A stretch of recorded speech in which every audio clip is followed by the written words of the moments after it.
Okay, do you understand how ridiculous this is? Francis Marion has had Cherokee guerrilla fighters and the British military, the most powerful, well-trained, well-equipped military on the planet, all try to kill him, all of which weren't even able to scratch the guy, and he gets a significant injury breaking his ankle trying to escape gossiping with rich people. Hello everybody and welcome back to another video. Today we're going to be checking out the real Patriot, Francis the Swamp Fox Marion, uploaded of course by the Fat Electrician. Yes guys, got quite a few recommendations to check this one out since it's been uploaded 2 weeks ago as of the time of recording this reaction, of course. And yeah, I have to say, of course, on the thumbnail, kind of gives War of Independence vibes. It's the Patriot from the Patriot movie, and then a painting, of course, of, I'm assuming, the real person who that's based off of, if I had to assume. I've actually not seen the movie, and I don't know anything about the person, so my bad. I only really know, of course, that it takes place, I think, in the War of Independence, if I'm not mistaken, if I'm not fucking going schizo here. But either way guys, I'm excited to learn more about this fella here. This is a long video from the Fat Electrician here, an hour 36 minutes long, so yeah, we got a lot to get you here, a lot to learn. If you guys enjoy these reactions, as always, do hit that like button, subscribe for more content from me, leave your recommendations down in the comments below, join the Patreon for some uncut show and movie reactions, of course, and join the Discord as well if you're not already in it. Without any further delay, of course, we're gonna leave a like there, captions on, quality 1440p, we're full screen. Without any further delay, let's get right into the real Patriot, Francis the Swamp Fox Marion. All right, some of you probably already know this, but in case you don't, and before you ask, yes, this is the main inspiration for Mel Gibson's character in the movie The Patriot. Right. Today we're talking about, in my opinion, the most important militia leader and guerrilla warfare fighter in American history. Ladies and gentlemen, after the Revolutionary forces suffered a crushing defeat at the Battle of Camden, the British believed that they had driven out any resistance they had in the South. They believed that the South was won. But what the British don't know is that there is still one man standing in their way, a French and Indian war veteran that has been doing nothing for the past 15 years but being a humble indigo farmer in South Carolina. His name is Francis Marion. He is 48 years old. He is 5'4", 115 pounds, and has a bum leg. But despite his small stature, he is about to prove himself to be the... To be fair, 5'4", 115 pounds, I feel like for that time period, actually, that was relatively common. Like, people like to give, like, Napoleon shit, but, like, motherfucker, like, they're basically the same height, you know what I mean? Like, I think that was a pretty, like, 5'4" to 5'8" was a pretty... That was pretty average back then. I could be wrong, correct me if I am, of course, but people wore just generally shorter, and obviously food wasn't as available as it is now, of course, so most people weren't packed on, you know, or thick that way, I suppose, right? Maybe they were muscular, maybe they were toned, but not large by any means. 115 pounds is fucking tiny, right? Pounds. And has a bum leg. But despite his small stature, he is about to prove himself to be the biggest pain in the ass for the British in the entire American Revolution by launching one of, if not the most successful guerrilla warfare campaigns of all time. So successful, in fact, that the British would wind up sending out over half a dozen death squads led by their best field officers to hunt him down, only for them to ultimately remark, and I quote, "The devil himself couldn't catch him," earning him the nickname the Swamp Fox. And we're gonna get into all of it right after a word from our sponsor. Delete me. Of course. Oh, delete me. Why do you have the same guns? They look similar, but they're different. That one's 5.56, and that one's 300 Blackout. My second favorite set of twins. Then I'm gonna get a new purse. You have enough purses. And you have enough guns. That is pretty slick, actually. Hold on, I just want to take a look at that. Different optic, but yeah, generally exact same setup. It's pretty tight. You have enough purses. And you have enough guns. Never have enough guns. Damn it.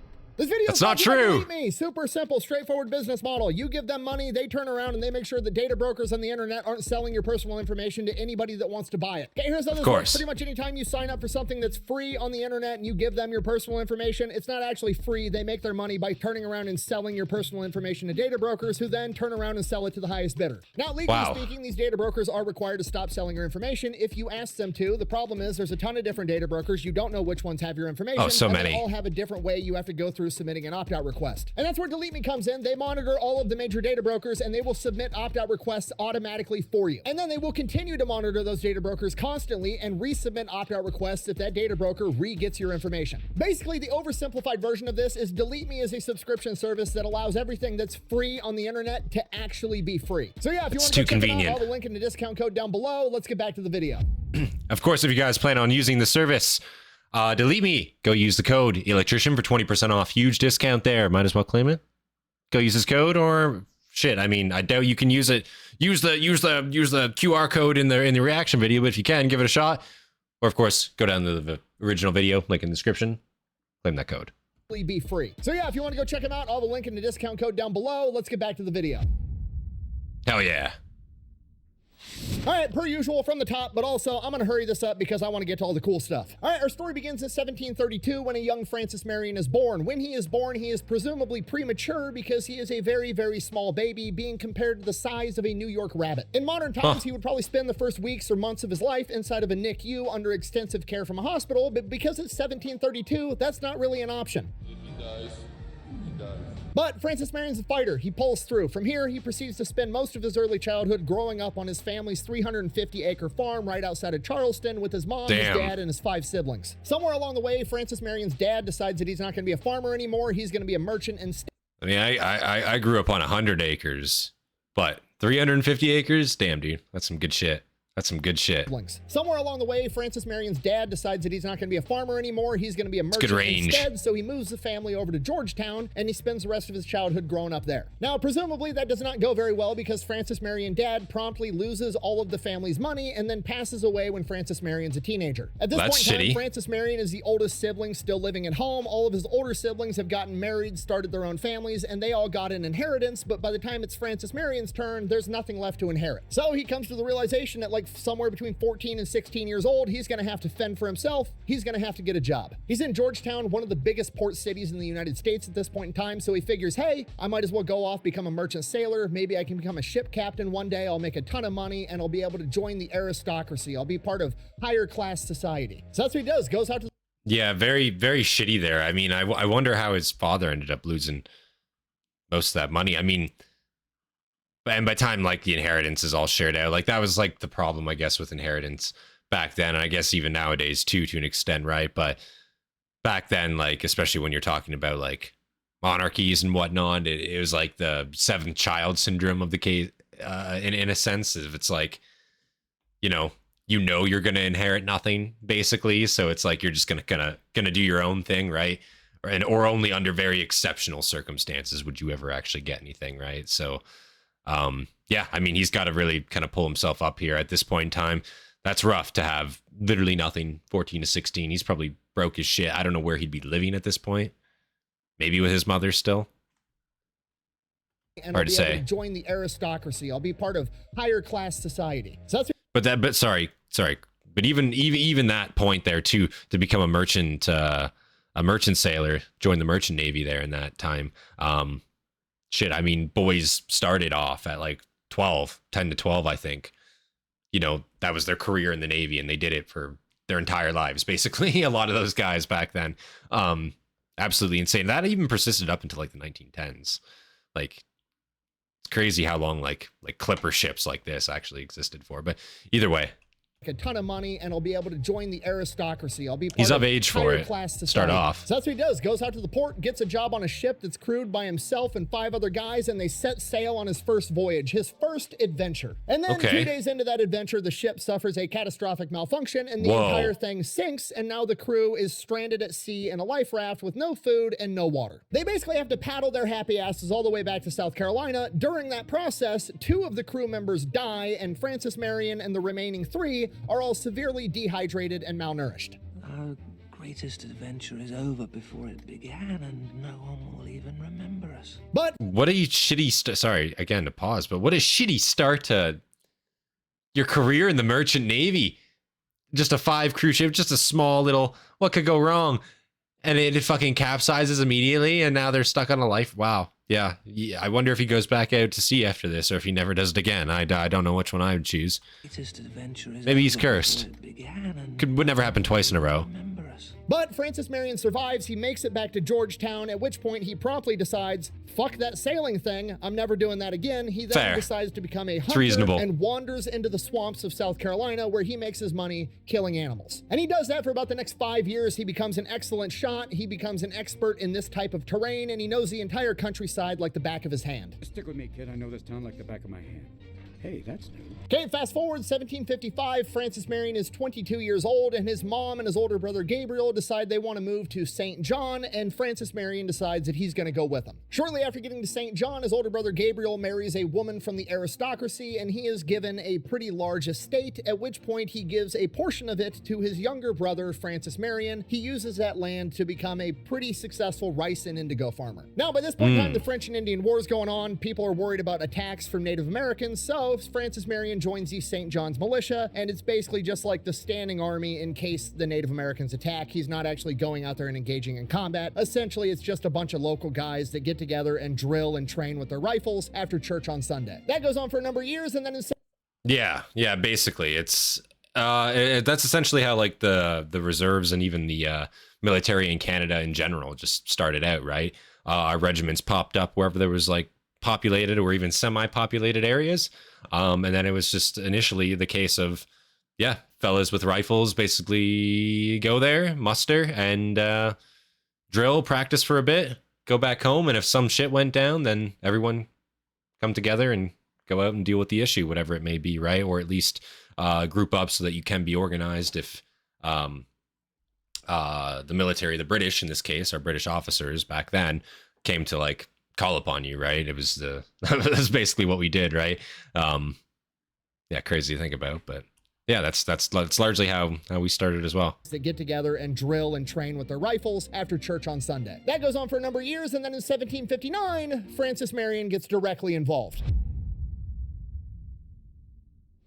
All right, important background info, just so we're all on the same page. The French and Indian War, real quick, real dirty, oversimplified version of what's happening. The British and the French are both basically trying to colonize North America. They're fighting each other to do it, and they have both teamed up with different Native American tribes to go to war with one another. Initially, the Cherokee are teamed up with the British, and they help the British take over some French forts, and they say that they were promised in exchange for helping the British take this French fort that they would be paid in horses, which are extremely valuable at the time. So they go out, they take the fort, at which point the Cherokee go back to the British, and they're like, okay, hey, we did the thing. We'd like to get paid with our horses now. And the British are like, we never agreed to that. I don't know what you're talking about. At which point the Cherokee are understandably pretty pissed off, and they're looking around and there's like, well, there's all these farmers all over the place. They're British. They got horses. The British promised us horses.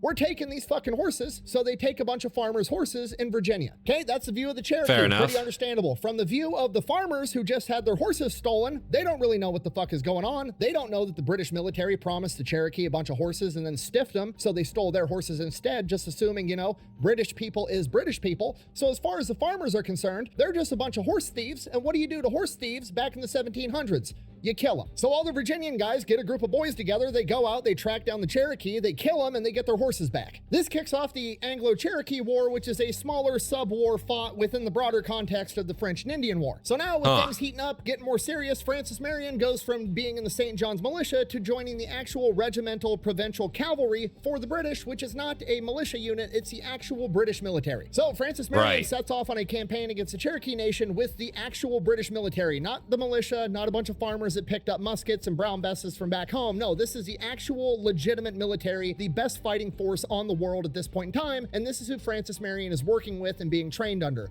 Actual British officers, actual British career soldiers. So while he's out on this campaign, he sees and learns how the British military actually works, how the officers think, how they prepare for battle, and most importantly, how fucking arrogant they are. These are not the open battlefields to which you're accustomed.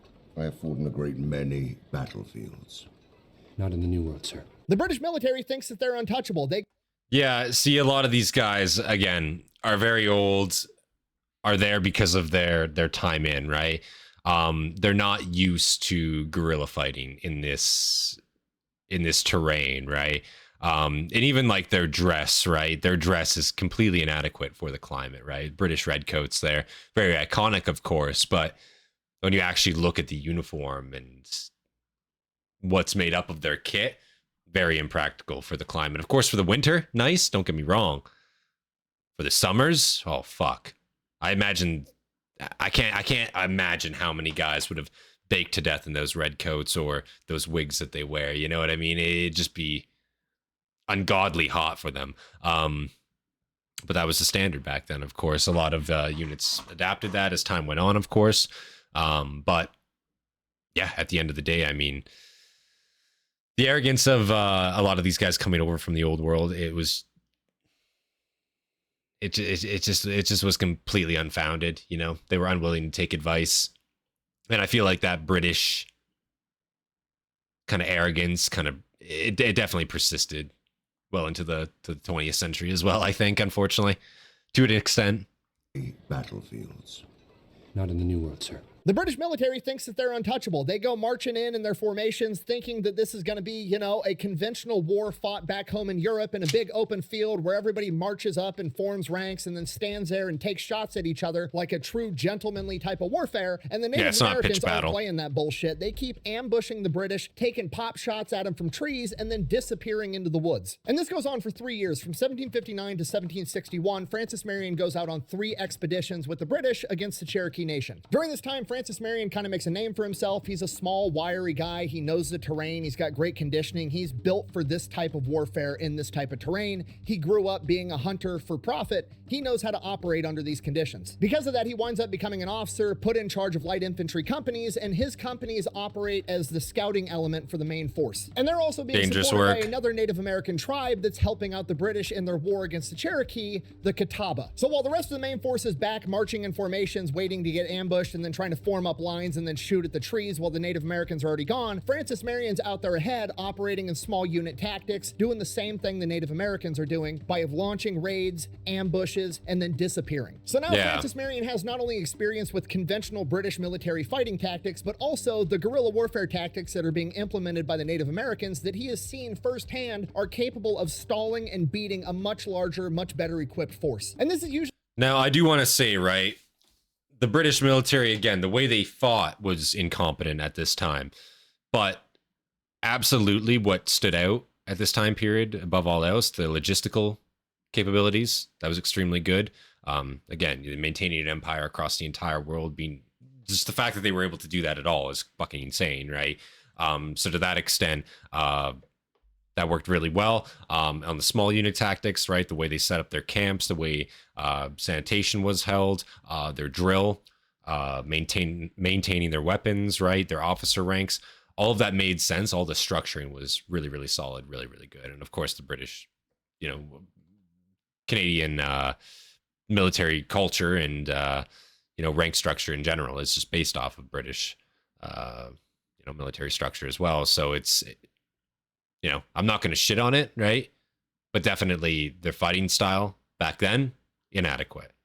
Hand are capable of stalling and beating a much larger, much better equipped force. And this is usually where the analysis of how Francis Marion became such a badass guerrilla fighter ends. But another YouTuber and historian, Zach Massick, it was adequate in the old world, don't get me wrong, who has studied Francis Marion pretty extensively and has done like 5, 6, 7 videos that are almost an hour long just on Francis Marion, made an important discovery. On this 3rd expedition that Francis Marion was on, there was 13 men that had previously served in the French and Indian War under Robert Rogers as Rangers, and they were in Francis Marion's unit. Okay, if you don't know, Robert Rogers is like considered to be the first American Special Forces badass ever. This is why the 75th Ranger Regiment is called the Rangers, because of Robert Rogers and his Rangers. He literally developed the rules for ranging. He pioneered frontier combat, counter-guerrilla warfare, elite light infantry tactics, long-range reconnaissance. This guy started all of it. And now Francis Marion is working shoulder to shoulder. I've heard of the green coats from those guys. So not only is Francis Marion learning conventional British military tactics from the British, learning guerrilla warfare from the Native Americans, he's also learning counter-guerrilla warfare and elite light infantry tactics from the guys that started all of it, Robert Rogers Rangers. And that's just on the tactical side. He learns a lot about leadership, specifically what not to do, from the British officer in charge of the entire expedition, Archibald Montgomery. Now, Francis Marion got his initial training from British officers and professional British military, so he's a very strict disciplinarian. That is his preference. He wants all of his men to have perfect uniforms, act like gentlemen,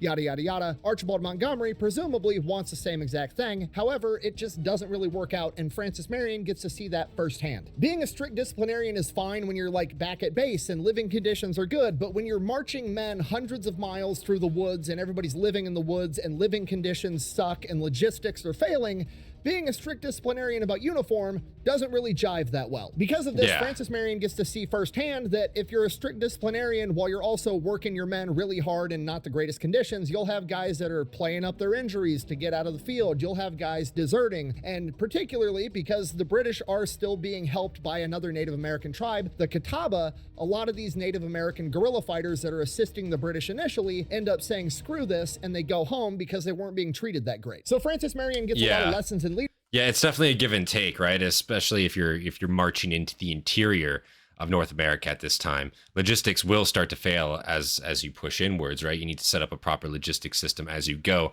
But if you're just overmarching your men in days, right?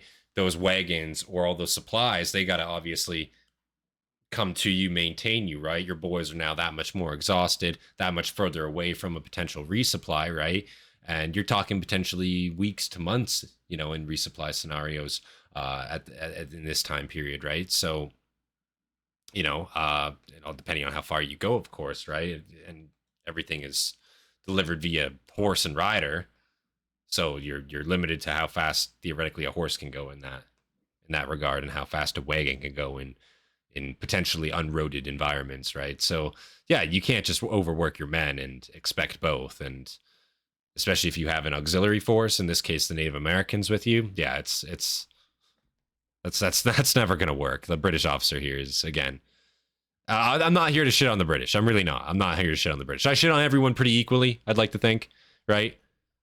But saying screw this and they go home because they weren't being treated that great. So Francis Marion gets a lot of lessons in leadership about morale and who you can push, how hard you can push them, and when is the right time to do so. Obviously, a professional soldier, you can push and hold to a higher standard than a guerrilla fighter that's just trying to help you out. But all that's not going to matter until later, because right now they are about to enter a battle known as Etochi Pass. Now, Etochi Pass is basically the gateway to the Cherokee Nation. If they can punch through right here where the Cherokee have a massive defensive position up on a hill, they're going to be able to basically have free reign on the rest of the Cherokee Nation, destroy them, and win the war. Francis Marion and his platoon of some 30-odd men are basically the tip of the spear. They are leading their way up this hill, and they get about midway up this hill when the Cherokee launch their ambush. But because they're so far up this hill, most of the men that are hit in this ambush are the men further behind them at the base of the hill. So most of Marion's men survive the initial ambush, and from here the battle devolves into a long-range skirmishing firefight for the next 4 to 6 hours. And the only reason it stops is because the Cherokee literally run out of ammunition and are forced to retreat. From here, the British are able to punch through Etochi Pass into Cherokee territory, and Archibald Montgomery issues the order to his men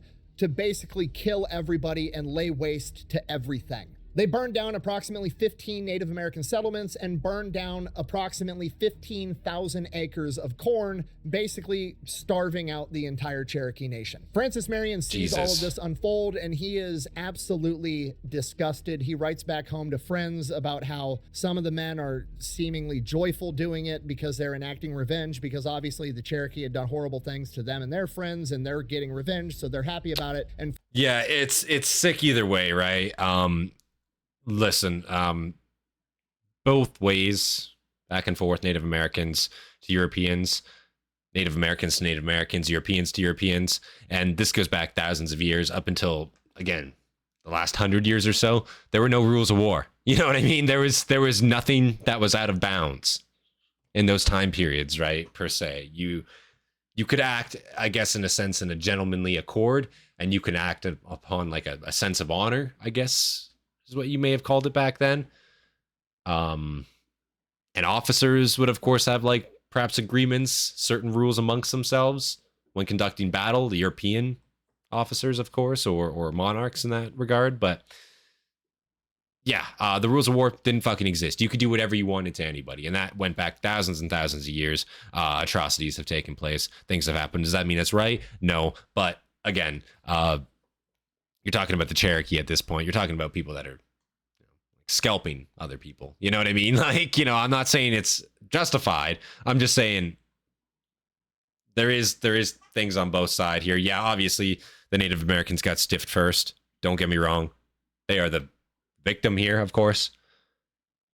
But also, in the grand scheme of things, like, they did plenty of atrocities as well. Like, it's an atrocity to an atrocity to an atrocity. It's, you know, it is, it sucks. It is what it is, but it's fucking awful. But it you know, it is what it is. Obviously, the Cherokee had done horrible things to them and their friends, and they're getting revenge, so they're happy about it. And Francis Marion is just disgusted by the entire thing. In one of his letters, to he see said that, it'd be he was awful. Almost reduced to tears watching these events unfold. Yeah. Soon after the Cherokee broke their Because a lot of these people are just people, right? This average civilian did nothing wrong. That's the thing. And that's always how This it is, expedition, unfortunately. and one more that Francis Marion was not a part of, but did unfold in a very similar fashion, would ultimately lead to the Cherokee being forced to surrender and sign a peace treaty, leading to the end of the Cherokee War. With that, Francis Marion returns back home, and he is held in very high regard as a distinguished soldier that performed well on the battlefield, but despite that, he is still deeply traumatized by what he saw, and for that reason, he decides to go back home and become a farmer again.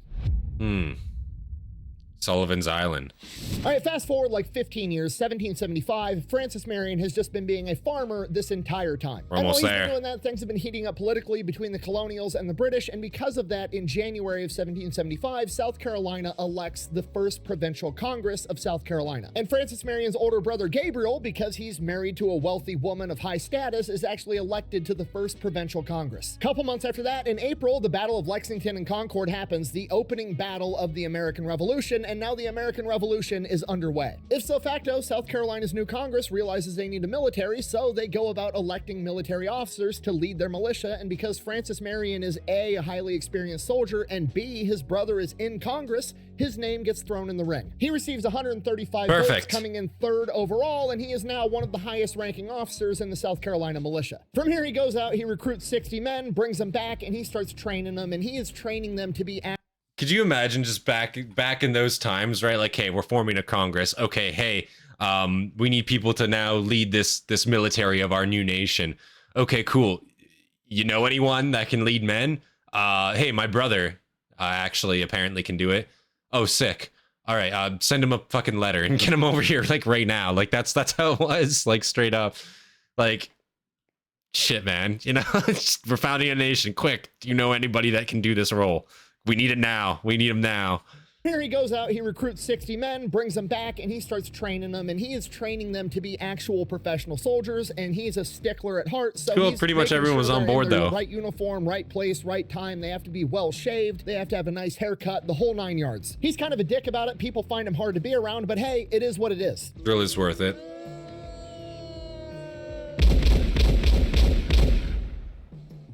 So he gets the boys trained up, and then by September of 1775, they get their first mission. The South Carolina militia is going to go out to James Island outside of Charleston, South Carolina, and they're going to capture a British fort on that island known as Fort Johnson. Francis Marion and another 150 guys from the South Carolina militia roll up to Fort Johnson. There's a small British garrison there. They're vastly outnumbered. They basically open up the gates to the fort and surrender immediately. And this is the first time that one of America's first early flags, the Moultrie flag or the Liberty flag, is raised over what was property of the British Crown. So now the British are pissed. They got to send a message. Fast forward June of 1776, the British show back up with a massive fleet and like 2,200 infantrymen. They are going to make a landing on Sullivan's Island, which basically controls the port to Charleston, the biggest port in the area. And yeah, it's also cool to think, like, just back in those days too, like, you just had like forts built everywhere, and that was just like garrisoned by, you know, it depends, perhaps like a platoon of men, maybe less at times.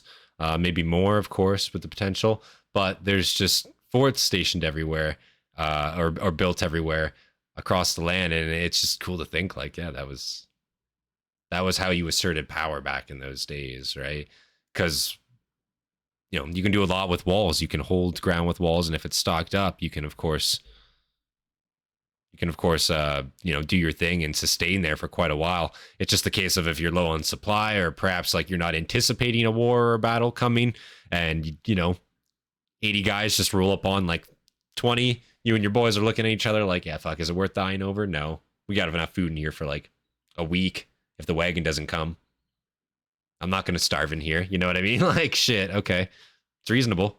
Sullivan's Island, which basically controls the port to I like looking at these Charleston, maps. the biggest port in the area. And Francis Marion is in charge of the artillery battery at Fort Sullivan, guarding Sullivan's Island, with 400 other militiamen going up against a British fleet with 2,000 soldiers. So right out of the gate, it's not looking great, so the militiamen start building fortifications, and they build fortifications at whatever they have readily accessible on hand, which at the time was palmetto trees. And at a glance, that doesn't appear to be a very good thing, because palmetto trees aren't really trees. They're not made out of wood. They're palms. They're really light. It's basically like a big trunk of stringy fibers that are full of water. They're basically giant sponges, which doesn't sound like something great Honestly, to try to hide behind while the British are shooting at you with cannons, but you'd be wrong. Yeah, I was gonna say, that actually sounds potentially not bad, because you got to think like the rounds back then are like even just like regular rounds, or just like mini like cannonballs, right?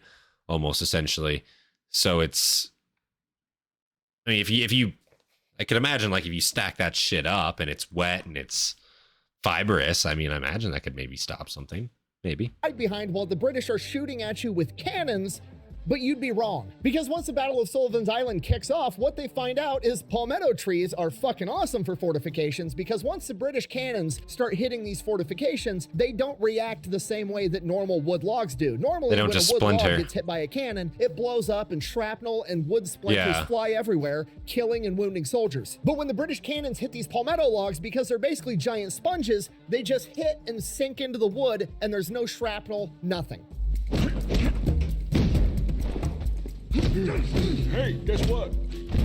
So the British cannon fire is all but ineffective. Meanwhile, Francis Marion's artillery battery is able to hit the British ships. So right out of the gate, by pure luck or divine intervention or whatever you want to call it with these palmetto trees, things are going great right up until they're not, because Francis Marion's artillery battery runs out of black powder, probably because nobody assumed they would last long enough to use that much black powder. Now at this point, the South Carolina militia has already punched way above their weight. Nobody would fault them on being like, we're black on ammo, we got to surrender, we got to retreat.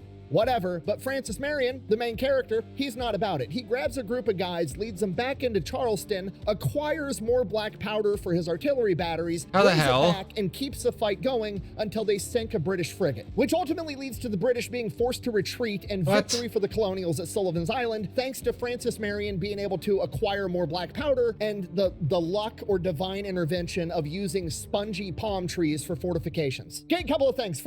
How the hell did he acquire more black powder there? And also sinking was it a frigate? I just want to make sure I heard that correct.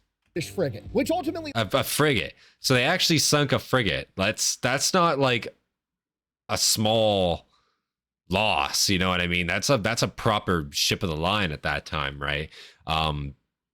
Potentially, right? If I'm not wrong, like what, 30, 40 guns? Maybe more? I think around 40 guns, if I'm not mistaken. Multi-deck ship. That's pretty sketchy to lose. That's troop transport. That's supplies on board. That's munitions for your men.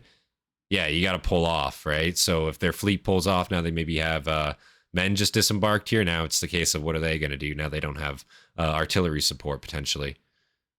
Leads to the British being forced to retreat and victory. I'd have to look at the battle at space a little bit better to understand it more. Francis Marion being able to acquire more black powder and the luck or divine intervention of using spongy palm trees for fortifications. Okay, a couple of things. Francis Marion is given a lot of credit for a lot of things that he does later on. He's not given much credit for his actions on Sullivan's Island, being the guy that led the party that got more black powder and literally kept the fight going. Like, Francis Marion isn't even mentioned on the Sullivan's Island Wikipedia page. Somebody go fix that. The palmetto trees, on the other hand, are pretty much given all the credit for victory at Sullivan's Island, which, you know, fair, they did play a major role. But the cool part about that is that's actually why there's a palmetto tree on the South Carolina state flag today. As you can see, it's basically the Moultrie flag or the Liberty flag. They just took the word Liberty out of the crescent in the corner and then slapped a palmetto tree on it. Look at that. We're learning South Carolina state history. Moving on. Really?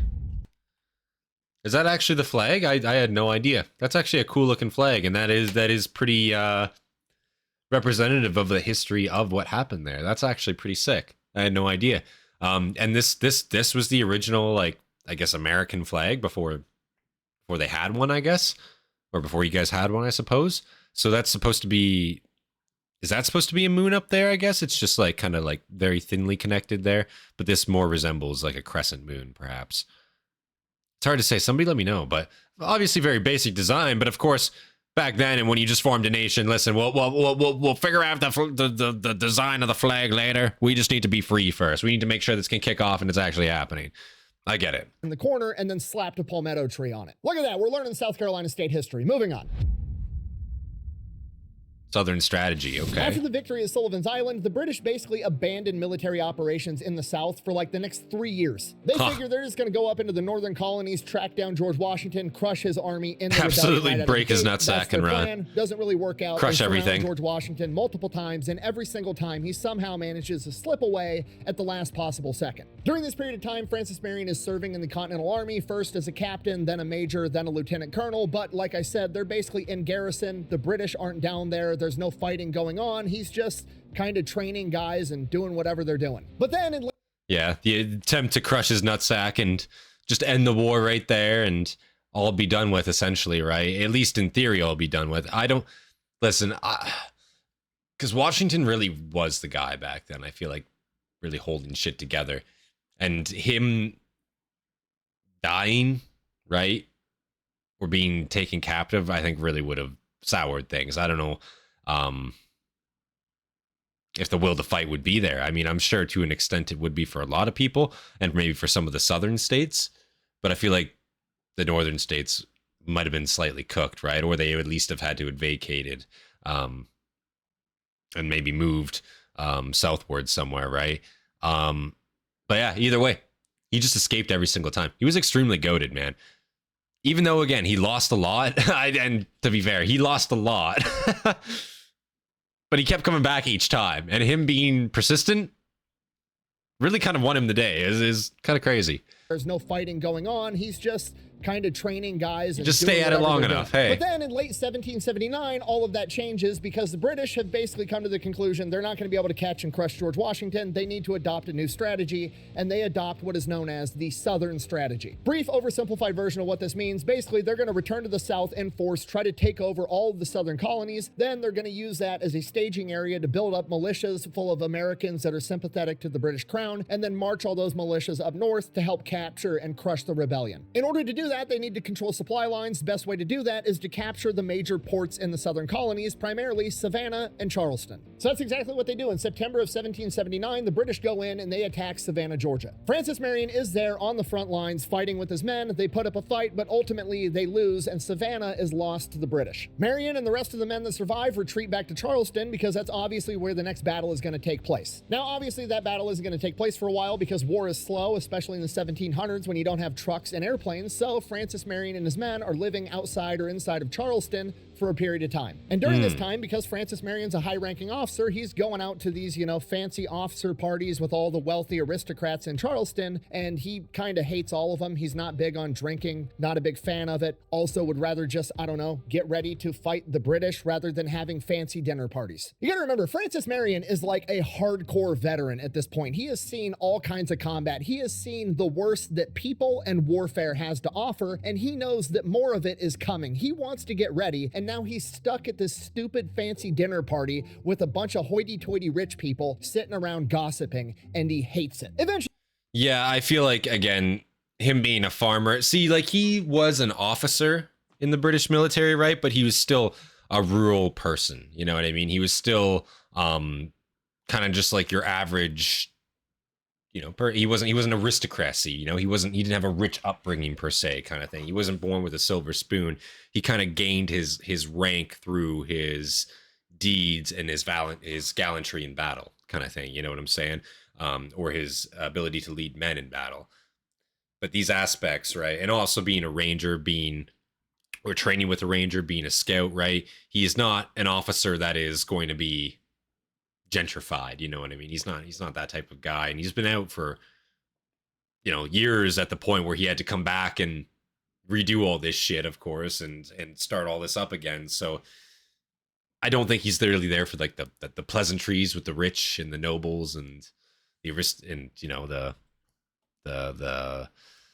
you know, the politicians and all that at this point in time. He's probably not all there for it. Party with a bunch of hoity-toity rich people I wouldn't sitting be around either. gossiping, and he hates it. Eventually, he's had enough. He can't take it anymore. He's like, fuck this, I'm leaving. The problem is at the time, it was a custom that it was seen as very rude to leave before the host of the dinner party ended the evening. So whatever. what they would do a lot of the time is they would get everybody inside the house for the dinner party and the gossiping and all the bullshit, and then they would lock the doors so nobody could slip out and leave. So Francis Marion goes up into the second-story bathroom and jumps out the window. When he lands, he shatters his ankle.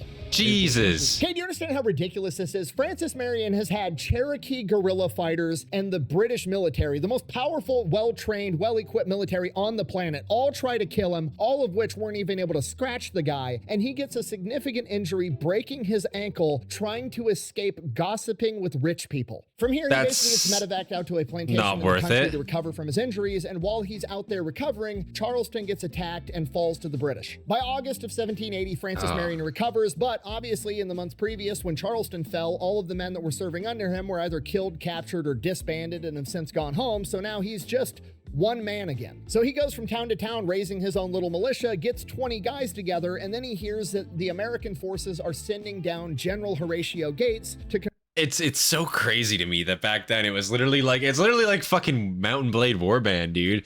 Like you're going town to town, like gathering militiamen. You want to fight for the new America, boy? You want to fight for this new country? The idea of democracy, huh? I'll do it. You know what I mean? And you just fucking settlement to settlement. Yeah, who's got a rifle? We'll join up with me, boys. Let's go fight the British. Like literally, and it's just crazy to me. But yeah, I mean, fuck, enough people doing that and having that that will to do so. It was just enough to break free. Again, you got to think how far away England is from North America. It's not easy to get here. So their losses here of professional military men, it's not like they're just getting those back, you know? And not many people were sympathetic to the British in America at this point to begin with, right? together, and then he hears that the American forces are sending down General Horatio Gates, or I should say the confront the British colonies, and save the South. So Francis Marion well, they're grabs his America group at this of 20 point. guys, a bunch of They're at war. ragtag volunteers with no military experience, and rides north and offers his services to General Horatio Gates. And Gates is gearing up to have a major confrontation with the British at what would come to be known as the Battle of Camden. So in theory, he could use all the help he could get. Despite that, when Francis Marion shows up, Gates takes one look at him. He's like a 40-some-odd-year-old farmer. He's 5'4". He's 115, 120 pounds, and he's got 20 volunteers with him that have no military experience, no uniforms, look like they've been sleeping in the woods because they have. And he's like, no, I'm not interested. You want to help with the war? Head down to the Santee River and, like, I don't know, burn some British boats or something. Just go be a pain in their ass, not mine. Fuck off is basically what happened. And Horatio Gates has absolutely no idea that he has just inadvertently started the series of events that would lead to Francis Marion becoming one of the most important men in the American Revolution and America's patron saint of guerrilla warfare. Go do whatever you want. Just fuck off. Yeah. Okay. All right. So yeah, this literally just turned into Mountain Blade Warband for him, or fucking Bannerlord for him, right? Just go settlement to settlement, start raising men, raise volunteer fighters, train them up, get them experienced yourself, and go be a pain in the ass to the enemy. Go raid them, go guerrilla fight them, go do whatever. Holy shit. And then maybe you could join us for a battle here and there, right? Once you get a big enough force put together. This is fucking insane. Like, what? So Francis Marion heads back down south of the river, just like he was ordered to do. Every time he's passing through a town, he's stopping at the taverns. He's picking up more guys to join his militia. Within a couple of days, he's built up a force of like 70 guys. The problem is they're all dudes that he's pulling out of the bars, right? So like they don't really have guns. You want to sign up? They do have guns. They don't have much ammunition. They don't have sabers. They don't have uniforms. They're ill-equipped. He basically has nothing. First order of business, we got to get the boys some weapons, and those are in short supply pretty much everywhere right now. So Francis Marion goes to a bunch of blacksmiths and sawmills and takes the old saw blades out of the sawmills and has the blacksmiths recraft them into swords. Okay, right out of the gate, Francis Marion is doing like colonial era Mad Max shit. He's about to get aggressive. And that's exactly what he does. He's got his men living out in the swamps. They're launching successful raids on these British supply ships in the river, and then British patrols ramp up and they are like trying to hunt down Francis Marion and his guys. Like a disproportionate amount of attention is now getting paid to Francis Marion. They're not able to find him because he's hiding all his guys in the swamp, but Francis Marion is like, okay, something's going on. Like, I'm being a pain in the ass to these guys, but I should not be getting this much attention. This is disproportionate. And then he finds out why, because apparently a couple days prior, the Battle of Camden had in fact happened, and America was dealt a crushing defeat. So presumably the British believe that Francis Marion and his men are just the leftover resistance of men that like fled the battlefield at the Battle of Camden, and they're just combing the countryside trying to clean everything up. Now, just so we're on the same page, the Battle of Camden was like America's last stand in the Southern Theater. Once Horatio Gates' army was defeated, that was it. As far as the American government and the British were concerned, the Southern strategy was a huge victory for the British. They had effectively driven the rebellion out of the South. Everybody was either unaware that Francis Marion was still in play, or they just completely disregarded it, because at the end of the day, what's one 48-year-old farmer gonna do against the most powerful, well-supplied military in the world? Right? Well, it's merely 30 men. What could they possibly do? Just let them just be rats out in the countryside. Well, we'll see. We'll see, right? But yeah, wow. We're learning quite a bit here. I don't know a whole lot about the War of Independence there. Only from some of the videos that we've checked out here on the topic, of course. But it's great to learn about. I really enjoy this this time period and learning about it in general, right? Just involves a lot of different aspects, right? Melee weapons are still very adequate. Guerrilla fighting in general really started off as a concept for a lot of European and newer nations at this time, right? So it's just cool to see and cool to talk about. And also survival, logistics, everything's just so much harder back then, you know, in general. And it's just crazy how people survived, and the will to fight back then, especially too, against what supposedly is the world's foremost superpower, you know, at this point, and you're just regular people, you know, fighting back. We're about to find out. Don't really remember how many. Maybe one. And this is really where we get to see Francis Marion become the main character of this part of the Revolutionary War. Again, Mel Gibson's character in the movie The Patriot is based off of Francis Marion, but it's never intended to be like historically accurate or completely based on true events. So in the movie, Mel Gibson's character is deeply traumatized by what he saw in the French and Indian War. They capture that part correctly. That part is accurate. But then in the movie, they use that as basically Mel Gibson's character's reasoning for not wanting to go to war. He knows how brutal war is because he's seen it, and he wants to do everything to avoid it. There are alternatives to war. That is not how Francis Marion gets down in real life. Francis Marion is a hardcore revolutionary. He wants to fight, and he wants to fight right now. America is the correct way. Experience in the French and Indian War, but he's using that as like, hey, I'm not going to take it out on women and children and innocent people. If they're an active combatant, we're fucking. Okay, I need you to appreciate how truly insane this is. Francis Marion has just received word that the conventional army has just been defeated, and he's like, cool, I'm still gonna go fight the British with 70 dudes that I picked up at a bar and armed them with saw blades. We have no ammunition. We have very few guns. I'm still gonna take the fight to the British. Like, really, yeah, you got to be pretty staunchly on the side of revolution, right? The conventional army's defeated. You know, if you're just an average, you know, oh yeah, we'll fight, but we lost, whatever. Okay, we gave it our best shot. I know this guy's in it for the, like, he's in it, you know what I mean? He's not, you're only one way you're taking me down, you know? Only one way. We have no ammunition. We have very few guns. I'm still going to take the fight to the British. Like, really, put yourself in his shoes. Imagine that America got invaded by some massive military force. I don't know, like Russia or China or whatever. And Russia or China somehow defeated the United States Army and the United States Marine Corps and drove them back, forced them to retreat. And there was some random 48-year-old farmer that got 70 dudes together from a bar with no equipment and said, you know what?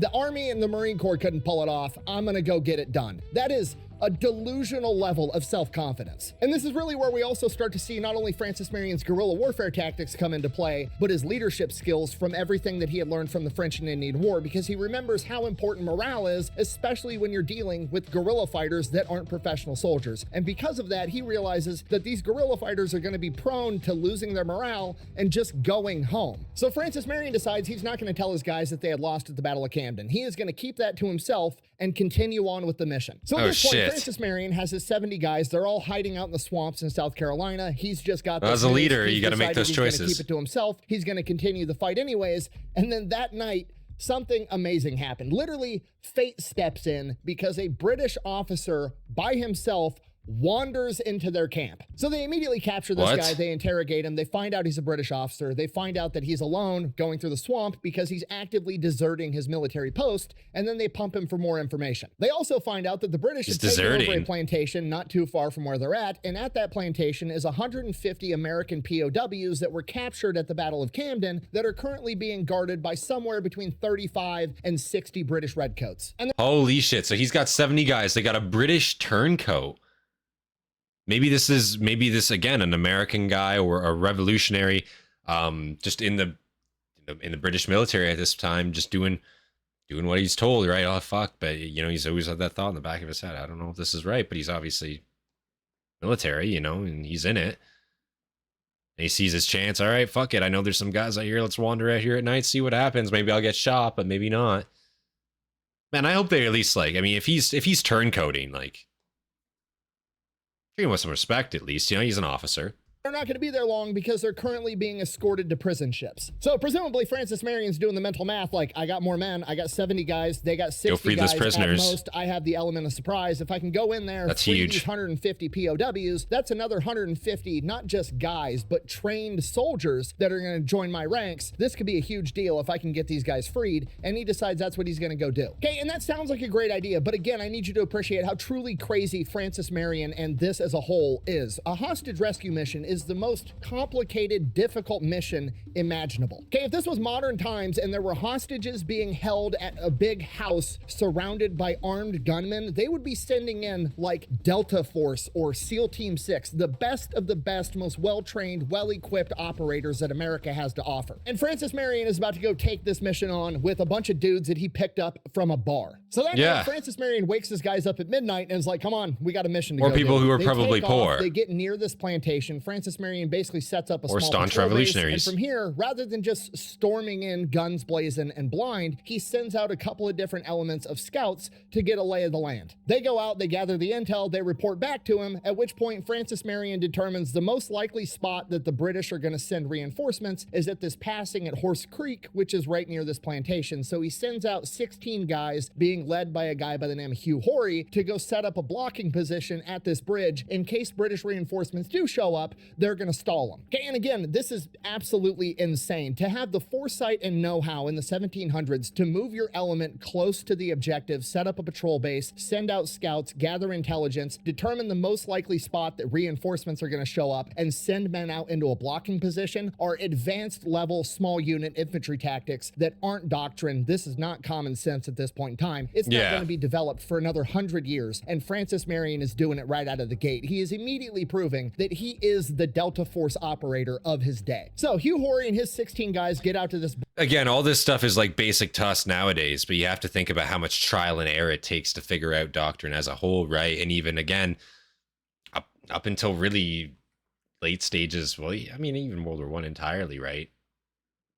With the evolution of technology, largely speaking there, doctrine was a shit pit. It wasn't really until World War II Korea where stuff started getting really, really pressed, ironed out, you know, in terms of modern warfare and how warfare should be conducted, right? But back in the 1770s, 1780s here, right? Doctrine largely as a whole, just, again, you're fighting in columns, you're firing your musket, you're taking a knee, you're letting the next rank fire, you're being gentlemanly about it. That's doctrine at this time, right? You're fighting in a pitched battle and you're allowing your enemy to reinforce, you're allowing your enemy to do certain things. That's not how warfare is, because they try to be gentlemanly about it to a degree, but no, there's nothing gentlemanly about standing there and getting shot, you know what I mean?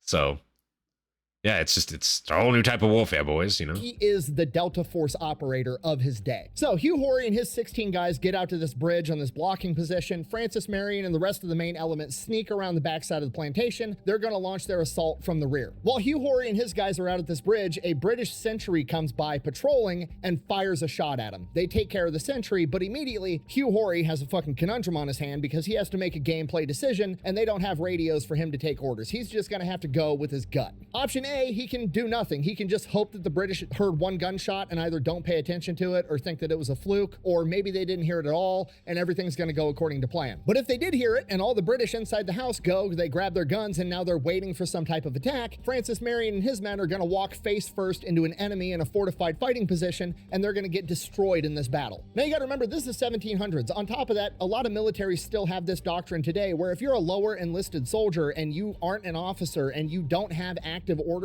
your plan is to sit there, bed down, and wait for somebody to come get you with a battle plan. That's what most people would do. But Hugh Horry and his men are Americans, and we don't play that shit. When things go sideways, we just default to being aggressive.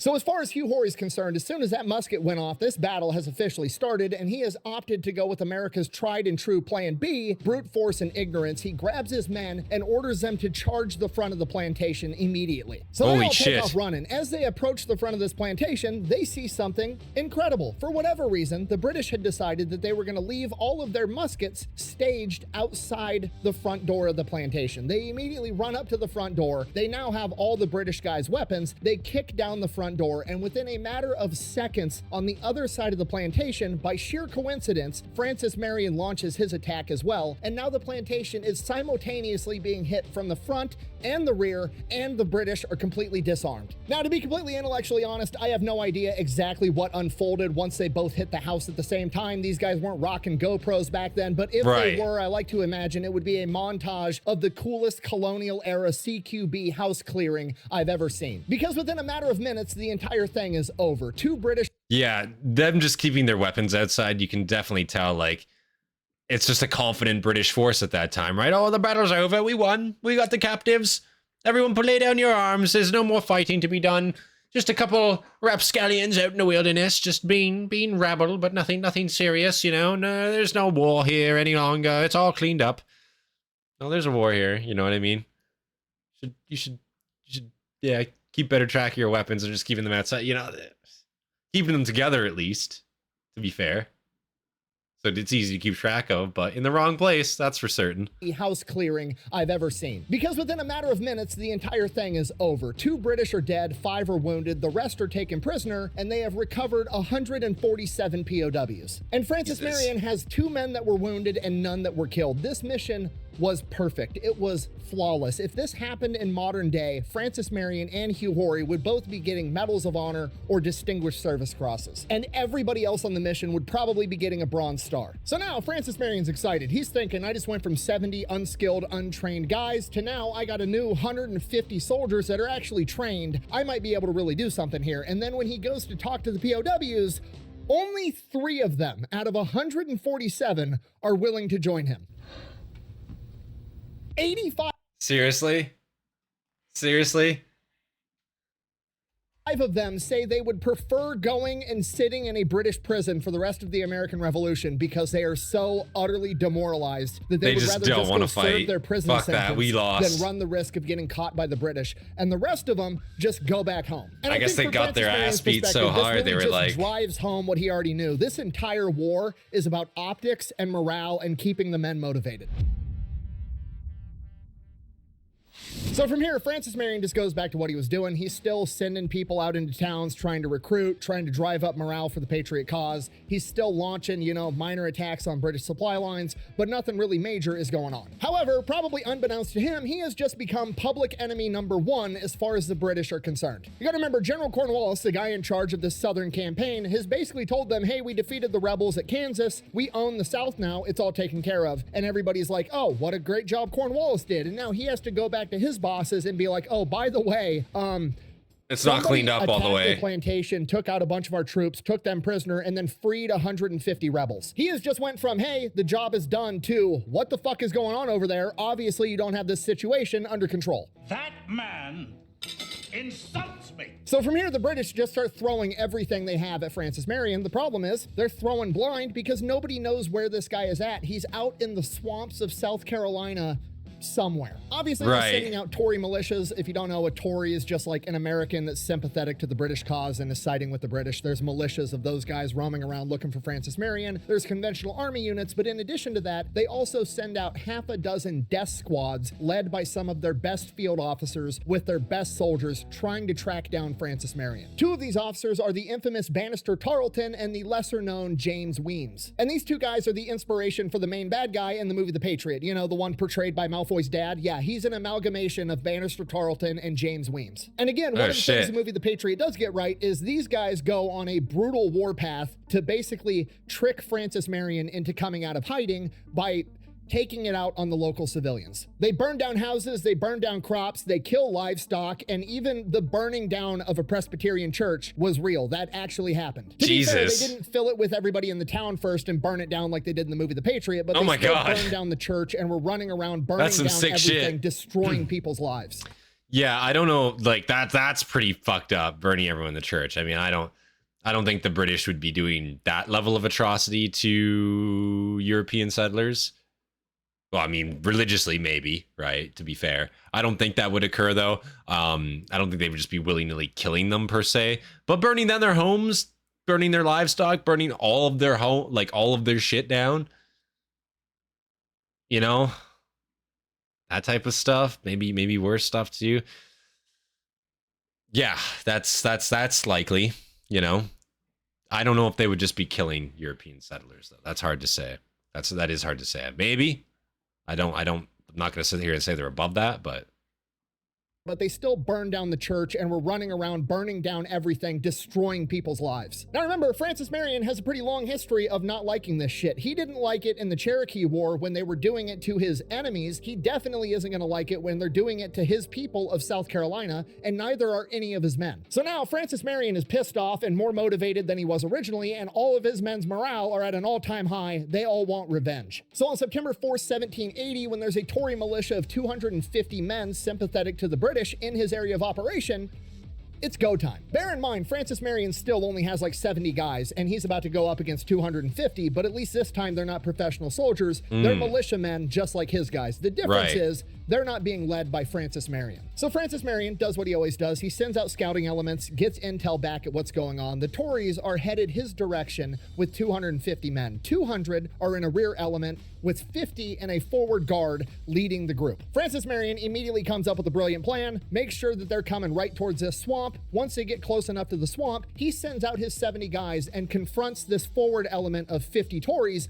directly, which makes him look like an idiot because he's attacking a forward element and he probably doesn't know that there's another 200 guys that are going to rush in and help. So he looks like he's falling into the British trap. His guys go in, they kill 30 out of the 50 of this forward element, and then when the reinforcements start showing up, they all fake a retreat back into this swamp. So now the British are thinking, oh, he didn't know that we had 200 men in reserve. We've got him on the ropes. We're going to chase him down and squash these guys right now. And they follow Francis Marion.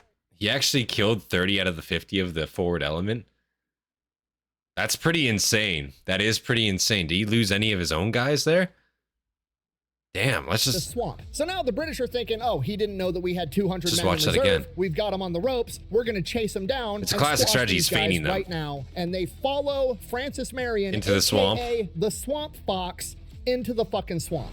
Yeah, that sounds awful. Darkness is your ally. Obviously, this does not go how they had hoped. They promptly get ambushed inside of the swamp and are forced to retreat. When it's all said and done, Francis Marion and his militia have just confronted a force nearly 4 times the size of theirs, killed a significant portion of them, and in exchange only lost 4 men and 2 horses. And this actually turns out to be the turning point that Francis Marion originally thought the hostage rescue was going to be, where he was going to bolster his numbers. Because when you look at the overall bigger picture, you've got Bannister Tarleton and Weems running around the countryside, burning down people's houses because they may or may not be helping the rebel cause. And then you have some colonials that are sympathetic to the British. That's just going to make people join the rebel cause. About it, and him kicking their ass even though they have him outnumbered 4-1. So when the civilian population sees and hears about this, they're like, oh, not only is this guy the main character and a humongous badass, he's the guy that's fighting the guys that are roaming around the countryside, burning down our houses and crops. We want to help that guy. So now, not only does he have the support of the local population that now wants to help him get food, supplies, water, ammunition, he also, the very next day on August 5th, has 60 more men come and join his militia. So this is a complete game changer. Now Francis Marion has essentially doubled the size of his militia. He is better supplied. He has sympathy from the local population. And even if the local population isn't willing to directly help him by giving him food, ammunition, supplies, or serving in his militia, they're still willing to help him by giving him information. Basically, the entire countryside is now his spy network, so to speak. And this is actually crucially important because Francis Marion, while he is excited, he's, getting momentum behind him, he's stacking up victories, he's still very conscious of how important morale is. A single loss could be a crushing loss and send this entire house of cards crumbling to the ground. So he needs this information so that he can pick and choose his fights to ensure victory every single time, because a single loss could be the final loss. May not be acceptable. Black In the Mingo coming Creek. weeks, Francis Marion makes the most of his newfound support. He's getting new men, he's getting supplies, he's getting everything he can, including information. And some of this information is that there is a Tory militia held up at a place called Red Tavern about 50 miles down the road. Game on. Okay, this is going to be a cakewalk. We've ambushed the British before while they were inside of a structure. This time we have superior numbers, we're better supplied, and they don't even have hostages we have to worry about this time. It should be easy. Important context though, Francis Marion does have like 100, 110 guys under his command at this point in time, but remember, they're militia. These are guerrilla fighters. Some guys are always, going home to help with stuff, going home to check on things. He also has to start leaving some men behind to guard supplies. He has other men out on other missions like doing surveillance, scouting operations, all kinds of stuff. So he's not bringing 100, 110 men to this fight. He's bringing somewhere between 60 and 70. But that should still be plenty because according to his intel, the Tory militia only has about 50 guys there. So if he's bringing 70, he's going to have superior numbers. On top of that, he has the element of surprise. And we also can't discount the fact that these, again, are not professional British soldiers. They're militia just like him. He should be able to mop this up pretty quick. So Marion and his guys make their way towards this tavern. They're going to launch their assault at night. They're going to take him by surprise. The same game plan as before. If it's not broke, don't fix it. As they're approaching the Red Tavern, they have to cross this creek. There's a little bridge there going over the creek, and all of his men are on horseback at this point. And as they're crossing the bridge on horseback, apparently the horses' hooves on this wooden bridge make a shit ton of noise and alert the British that they're there. Now, some historians argue that this is overhyped and that the noise on the bridge wouldn't have alerted the British to set it up, and they think that there was, a bunch of British spies that were also feeding intel that Marion was in the area. It was probably a conglomeration of the two. Dead Warrior Society also agrees with me on this, that, yes, they were probably alerted by their spy network that Francis Marion was in the area, so they were already on high alert. And then when they hear all these horses crossing the bridge at night of 70 dudes on 70 horses, oh shit, Francis Marion's here. So unbeknownst to Francis Marion and his men, all the British exit the tavern and go out and hide in a field near the tavern and stage an ambush. Francis Marion's guys walk right into this ambush. They receive a huge volley from this field where they weren't expecting the enemy to be, and they immediately start retreating. Francis Marion immediately leaps into action, splits his force in two, has half of them reform up and start laying down suppressing fire on the enemy, while he takes the other half and orders them around in a flanking maneuver and crushes the British position in a matter of minutes. Again, Francis Marion showing what a tactical genius he is. He has basically just pulled off a platoon-size element react to contact maneuver with a bunch of men that have never drilled it and don't even know what it is. But under his leadership, they're able to execute it and get the job done live in a real firefight. When the smoke settles, 3 members of the Tory militia have been killed, 13 have been wounded, some of them get captured, and the rest flee. Now, that doesn't sound very impressive, like, oh, you killed 3 of the enemy, like, big whoop, what a big deal, but it is a big deal because, like I said before, this war at this point in time, from Francis Marion's perspective, isn't about crushing and annihilating your enemy. Remember, these are Tories. These are people that live in South Carolina. This war is about establishing higher morale. And you do that through victories, forcing the enemy to retreat, and then treating the people that you've defeated well, because you want everybody to realize, oh, you're the good guys. You're not going to burn my house down or execute the prisoners that you take on the battlefield. If you're able to do that, you've demonstrated, oh, you're morally superior. On top of that, you're able to beat the enemy on the battlefield. You must be the good guy. You're who I want to side with. You're who I want to support. So while taking out 3 enemies doesn't seem like a huge deal, this is actually the best type of victory that Francis Marion can possibly get. On top of that, they capture a bunch of supplies that the Tories had, and they also capture the Tory militia leader, General Ball's horse, that Francis Marion takes as his own and names Ball. And here's the kicker, 5 members of this Tory militia, including the second in command, all offer to join Francis Marion's militia. Okay, Oh, which really? sounds weird when you're thinking about warfare in the modern sense. Like, at no point would, you know, No, an that would American totally soldier happen get back then. defeated in battle and then, like, join ISIS or the Taliban. But this is a completely different thing. This is a Tory militia. These are colonials. These are people that also live in South Carolina that joined a British militia, and they might have not joined it because they wanted to. They might have joined this militia because that was the only way they could prove to the British that they weren't part of the rebellion, and they didn't want to get their fucking house burned down. So it stands to reason that a lot of these guys potentially aren't even sympathetic or even like the British. They were just doing it because they don't want to get fucked with by the British, and they didn't know how to go out and join Swamp Fox because that's kind of his whole thing. He's hiding in the swamp. And again, true. it all circles back to morale. I because can't can't join think of Swamp anything Fox. more impactful to morale, to like the civilian population, than seeing a bunch of young men join the British militia, march off to combat, lose, and then find out that a bunch of them actually joined the other team. Also, another side fact, isn't really important to the story, but I thought it was cool and demonstrates how Francis Marion's always learning and then implementing what he learns. After the whole horses on the bridge debacle making noise, Francis Marion made it the standard operating procedure for his guys. Whenever they crossed a bridge, they would wrap the horses' hooves in fabric, or they would have somebody go ahead first and put blankets down so they didn't make noise when they were crossing a bridge. That's smart. All right, so at this point, Francis Marion has just had victory at the Red Tavern, also known as the Battle of Black Mingo Creek. Got to decide the next thing to do. He's got to do something big. He's got a ton of momentum. All the guys are motivated. This is his chance to really make an impact. And you know what's pretty close to Black Mingo Creek?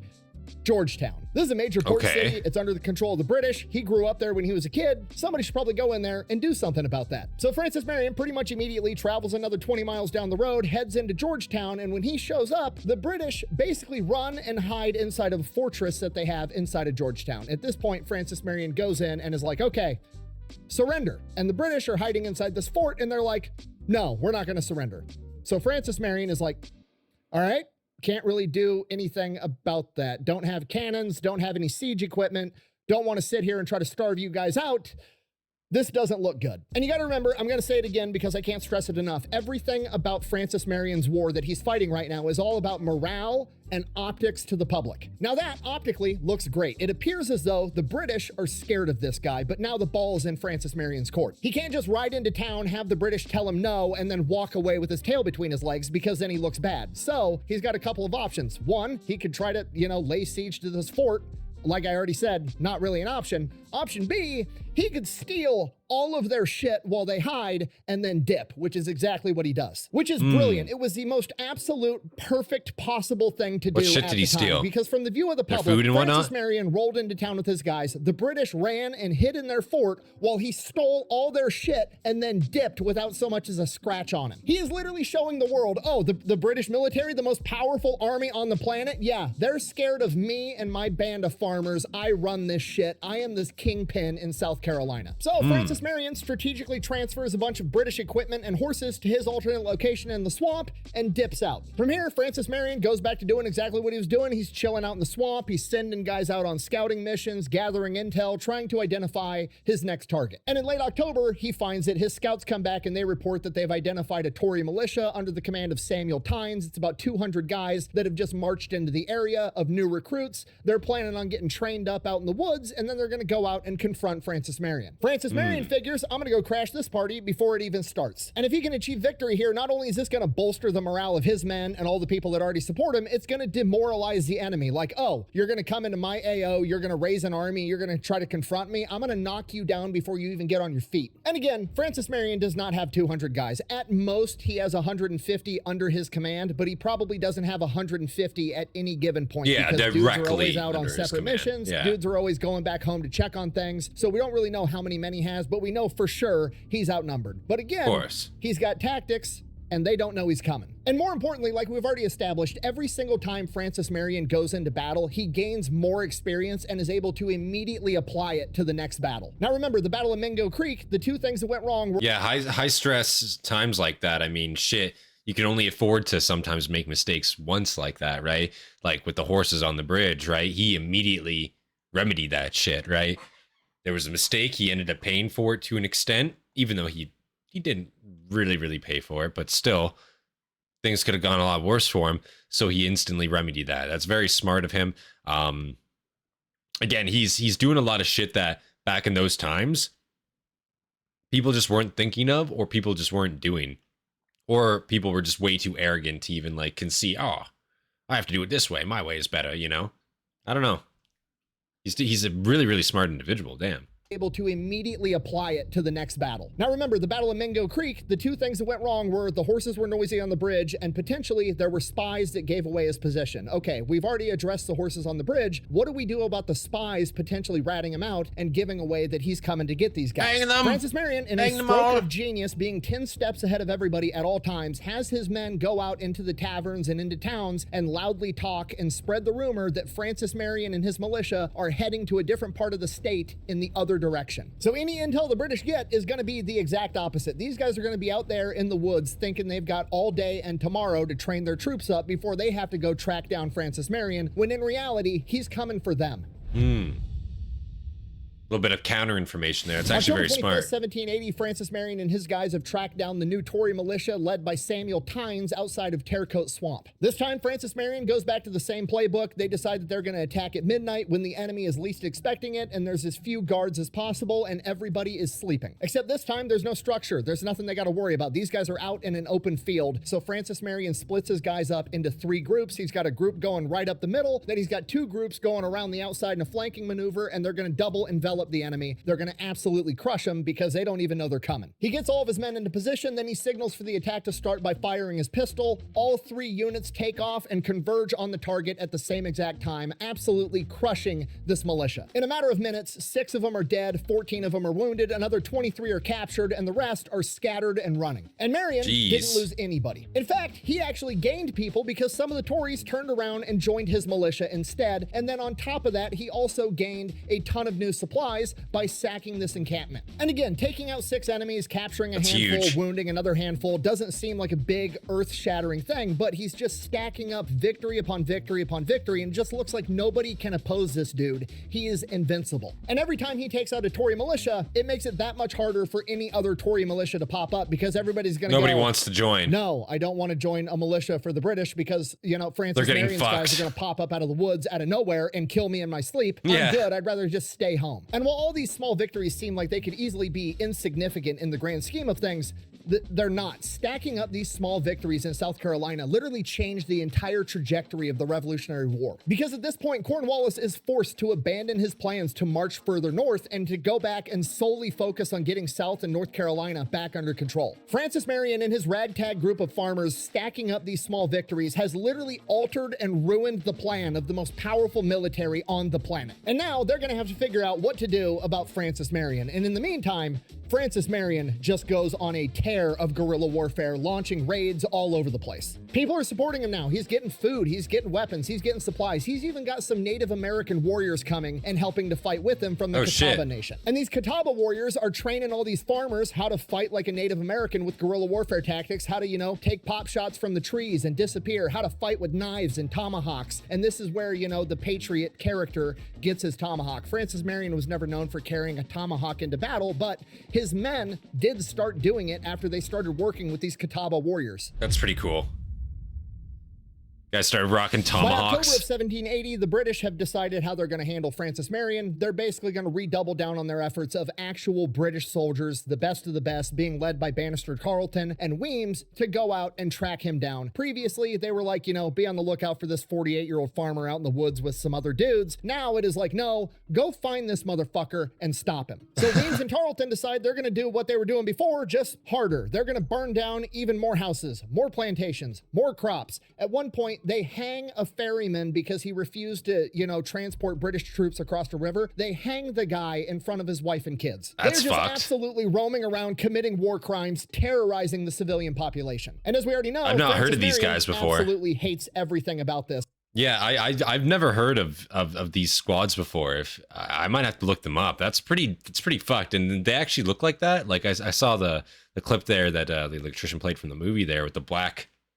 Well, I mean, obviously, like, you know, the bearskin helmet, right, to an extent, but I don't know. That's news to me. I never knew specific death squads like that actually existed. The civilian population. And as we already know, Francis Marion absolutely hates everything about this, but he's in charge of a bunch of guerrilla fighters. They're all kind of, you know, loose cannons, and he actually has two of his higher ranking guys go out and try to do the same thing to Tory families, and he immediately pulls them back in and reprimands them in front of the entire company and tells all of his guys, this is not how we conduct warfare. His exact words were, and I quote, "To distress innocent women and children is the most despicable of crimes." So A, Francis Marion is just morally opposed to this, which is great. But B, it also still serves his purpose in the grand scheme of things because, again, it's all about optics and morale. So when everybody sees the British are roaming around the countryside, hanging men in front of their wives and kids and burning down their homes, and Francis Marion is not engaging in that type of behavior, everybody wants to support that guy. So obviously, Francis Marion is going to have to do something about this. He's going to have to go confront these guys. The problem is, Bannister Tarleton is a formidable enemy. As far as conducting warfare goes, even though he's brutal about it, he is the best of the best that the British military has to offer as far as getting the job done. To give you an idea of who Francis Marion is now dealing with, Bannister Tarleton is most famous for the Battle of the Waxhaws at this point in time, which was previously this year in May of 1780. The long and short of it is he took his 150-man cavalry unit and chased down an American Continental Army unit of 350 men that had a 10-day head start and were 150 miles away. He caught up to them in 54 hours. He then proceeded to launch an attack, more of a massacre that killed 113 of them, wounded 150, and captured an additional 53. And in exchange, he suffered 5 killed in action and 13 wounded. This is not another militia leader that just got a group of boys together. This is a dangerous opponent for Francis Marion. But he's got to be stopped, and Francis Marion and his militia are the only men for the job. So they go to work. They use their spy network. They're sending out scouts. They hear that Bannister Tarleton is going to be crossing the river with his men at Nelson's Ferry, so they set up an ambush and wait for the crossing. Bannister Tarleton, being a worthy opponent, does the same thing. He hears that Francis Marion knows that he's coming, and he's setting up an ambush at Nelson's Ferry, so he doesn't walk into the ambush. Instead, he orders his men to set up a camp and then make it look like they left in a hurry, and then he spreads the rumor around that he has retreated back to Camden, trying to bait Francis Marion into chasing him. Tarleton then goes to a nearby plantation owned by Dorothy Richardson, who is the widow of General Richardson, a well-known American patriot in the area, and he lights a massive bonfire next to her house, clearly trying to make it look like he's burning down the house of a widow of a rebel sympathizer to bait Marion into attacking him. And it almost works, but before it does, fate steps in because Dorothy Richardson's son comes into Francis Marion's encampment and warns him, hey, this is a trap. Bannister Tarleton has 400 men in that wood line with 2 cannons. At which point Francis Marion decides, all right, we're outnumbered. He wants me to chase him. Nah. He can chase me. Marion and his guys retreat into the swamp. Tarleton and his men chase him, and they go on for 7 hours straight, clearing 26 miles. Well, Bannister Tarleton clears 26 miles. Francis Marion and his guys clear 37 miles. At which point, Bannister Tarleton comes to the realization, I'm never gonna fucking catch this guy in the swamp. It's impossible. I don't know how he's this fast. It is superhuman. So eventually, he just accepts the fact that he's never gonna catch Francis Marion, and that is when he tells his men the famous line, and I quote, "Come on, boys, let's go back. We'll soon find the gamecock, but as for this damned old fox, the devil himself could not catch him." And this is where Francis Marion gets his famous nickname, the Swamp Fox. Swamp Fox. Ungentlemanly warfare? So yeah, point, quite. Francis Marion and his militia are in pretty rough shape. They just got in that high. I mean, yeah, what are you gonna do? I mean, you can't just like devote fucking all day just chasing each other around. You gotta bait each other into a battle at some point or be able to ambush them. But if both sides have a competent leader here, that's just never going to happen in this day and age. You can just theoretically avoid each other forever, and this can go on and on and on if you're not going to be baited by one another. Like, shit, like what are you supposed to do really in that situation? Yeah, turn around. We'll get him next time, boys. We tried. All right, so at this point, Francis Marion and his militia are in pretty rough shape. They just got in that high-speed chase with Tarleton for like 7 hours, traveling 30 miles through the swamps. Tarleton ends up calling it quits because he and his men are exhausted. Presumably, Francis Marion and his guys are in the same shape. So that's not great for morale, which is the most important thing we got going on right now. And on top of that, it gets even worse because in a lot of ways, you could see this as a loss. They basically almost fell into an ambush and then had to retreat and run away. That's taking an L any way you want to cut it. And then to make things even worse, presumably they lost a ton, if not all of their supplies, because they had to go on this high-speed chase. They probably got seized by the British, or they had to burn them and get rid of them so they didn't fall into the hands of the British. So it is rough right now. Morale is at an all-time low. He probably has dudes leaving, going back home, saying, screw this. It is just, he's got to do something to turn this around, and he also needs to replenish his supplies. Pretty much immediately after this chase with Tarleton, in the coming days, Francis Marion finds out through his intel channels that there's only about 50 British garrisoned at Jamestown. So he figures, okay, we'll do exactly what we did last time. We'll show up, the British will go hide in their fort, we'll steal all their shit. That looks like a win optically. On top of that, I get more supplies. That is exactly what needs to happen to fix my current situation. So on November 15th, 1780, Francis Marion sends in 2 groups of guys to go into Jamestown, scout it out, potentially raid it, steal supplies, get the W. Unfortunately, the intel that Francis Marion had gotten was correct, but it was old, because by the time his 2 groups of 30 men make it into Jamestown, Jamestown has been reinforced by an additional 250 British soldiers. Oh shit. Both groups wind up getting into a skirmish with the British. Francis Marion winds up losing 6 men. In return, he kills 3 Tories and captures an additional 12 as prisoner, and his men are forced to retreat. Optically, to the public, probably doesn't look too horrible. He launched an attack on Jamestown, killed a couple of Tories, took a bunch of them prisoner, lost a couple guys in return. 12 prisoners, looks pretty neutral impressive in the eyes of the public, but to Francis Marion and his guys, this is a disaster. Yeah, that's not good. An all-time low. They needed to go in there and get supplies. They didn't get any supplies, and instead they lost 6 of their friends. This is horrible. And to make things even worse for Francis Marion in particular, one of the 6 men that were killed was his nephew Gabriel. I'm joining. Oh shit. Gabriel.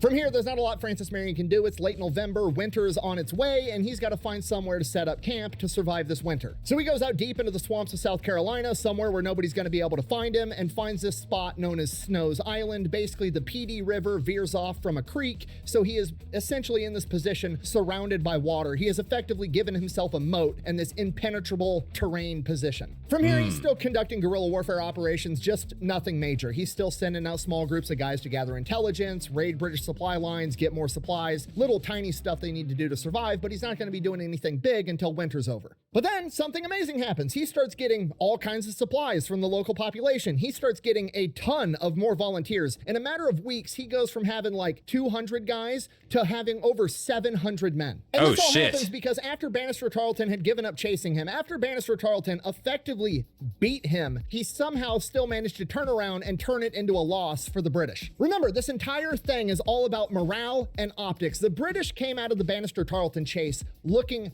fantastic. Francis Marion was running things in South Carolina. Then Bannister Tarleton shows up, a hot shot from Great Britain, their military leader, and he chases Francis Marion out of town, and now Francis Marion is gone. That is the W for the British. Optically, it looks absolutely phenomenal. All he had to do was nothing. He literally could have done nothing and would have looked great. He could have turned around and been nice to people in the public, and he would have looked even better. Do you think that's what he did? Absolutely not. Rather than do that, he decides that he's going to snatch defeat out of the jaws of victory, because he immediately, after giving up chase from Francis Marion, goes back to Dorothy Richardson's farm, beats the shit out of her, burns her house down, burns all of her crops, and then goes and burns down a bunch of other houses in the area. Just really driving home the point of, hey, I am the bad guy. I am unironically evil to absolutely everyone. Arnold, your brutality has swelled his ranks, without which this ghost would have disappeared and I would be in North Carolina or Virginia by now. So now the entire countryside is siding with Francis Marion, and they're showing up to help him. And then some more intel falls into his lap that about 250... It just goes to show you, right? Like, if you're not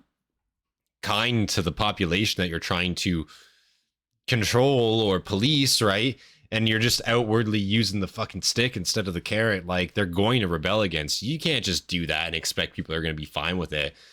Oh yeah, they're too scared to rise up. No, that's just more of a reason why they're going to rise up. You already burned their homes down. What do they have to lose now?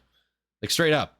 And like anyone else seeing that, like, you know, if they're going to beat like a woman, burn her crops down after she's a widow, like, no, that could happen to any one of us. So it's, you know, yeah, of course people are going to fight that, you know? And they're showing up to help him. And then some more intel falls into his lap that about 250 fresh British soldiers just got here from across the sea, and they are being escorted by a more veteran military unit up to Camden so they can get more training and get better equipped. Okay, this is the perfect target. Francis Marion now has the opportunity to set a tone and demoralize the new guys that just got here right out of the gate. And that's exactly what he does at the Battle of Halfway Swamp on December 12th, 1780. He gets all of his guys. They basically go out and they surround around these 250 redcoats. Does Holy Francis shit. Marion have superior numbers? Yes. Could he go out and confront them in the open field and probably crush them? Absolutely. No reason Is that to what do he's that, gonna though. do? Nah, he still goes full guerrilla warfare mode. Why? Because one, better. it's effective, and two, it's all about morale. If he goes out and confronts in the open field, he's almost certainly gonna lose more men than if he just sits there in the wood line and picks all these guys off. Francis Exactly. Marion doesn't give a shit about being a gentleman and doing warfare the gentlemanly way. He cares about the lives of his men, and when Cares the about men winning. see that, it's going to increase their morale, and they're going to want to follow him even more. So Marion's militia goes out there. They're picking off all the pickets, which are like the forward elements from the main body, and picking off officers left and right. After he softened them up and gotten them all discombobulated, he launches a head-on assault and forces the British to retreat. They chase him for like a mile and a half. Eventually, the British run into this big rail fence, and they're basically stuck. They're forced to turn around and adopt a defensive fighting position, at which point the British officer in charge, General McClareth, sends out a messenger to Francis Marion. He wants to talk. Francis Marion, presumably thinking about what he's always thinking about, morale and the lives of his men. Okay, maybe this guy's willing to surrender, and if he's willing to surrender, that's a W for me. I remove the bad guys from the battlefield without having to kill them and risk the lives of my men.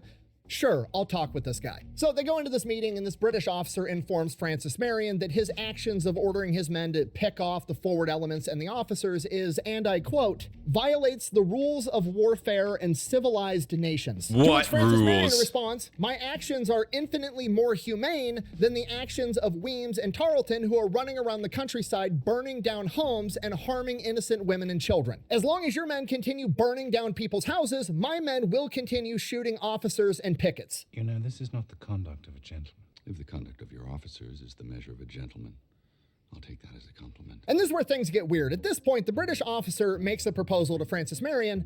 He wants to have a duel, but not Francis Marion versus McClareth. McClareth wants to take his 20 best marksmen versus Francis Marion's 20 best marksmen and have a 20-man duel in the middle of everybody, and basically winner takes all, the other team surrenders. Now, presumably, fuck? Francis Marion's thinking, okay, this guy's, you know, officer and gentlemanly. Surely he wouldn't lie. On top of that, his 20 best marksmen are British soldiers. They have smoothbore muskets. My 20 best marksmen are all guerrilla fighters that have Kentucky rifles that are 3, 4, 5 times as accurate as a smoothbore musket. These guys don't stand a fucking chance. And optically, how's it gonna look for morale when I'm challenged to a duel? I accept the duel, and my 20 best guys absolutely shit stomp the British's 20 best guys in open combat. It's gonna look great. So Francis Marion takes the deal. From here, they agree they're gonna have this duel first thing in the morning. That night, they're gonna pick their 20 best men. Maybe the men are gonna go train, whatever. They basically set up camp for the night. And then in the middle of the night, the British tuck tail and run. Really?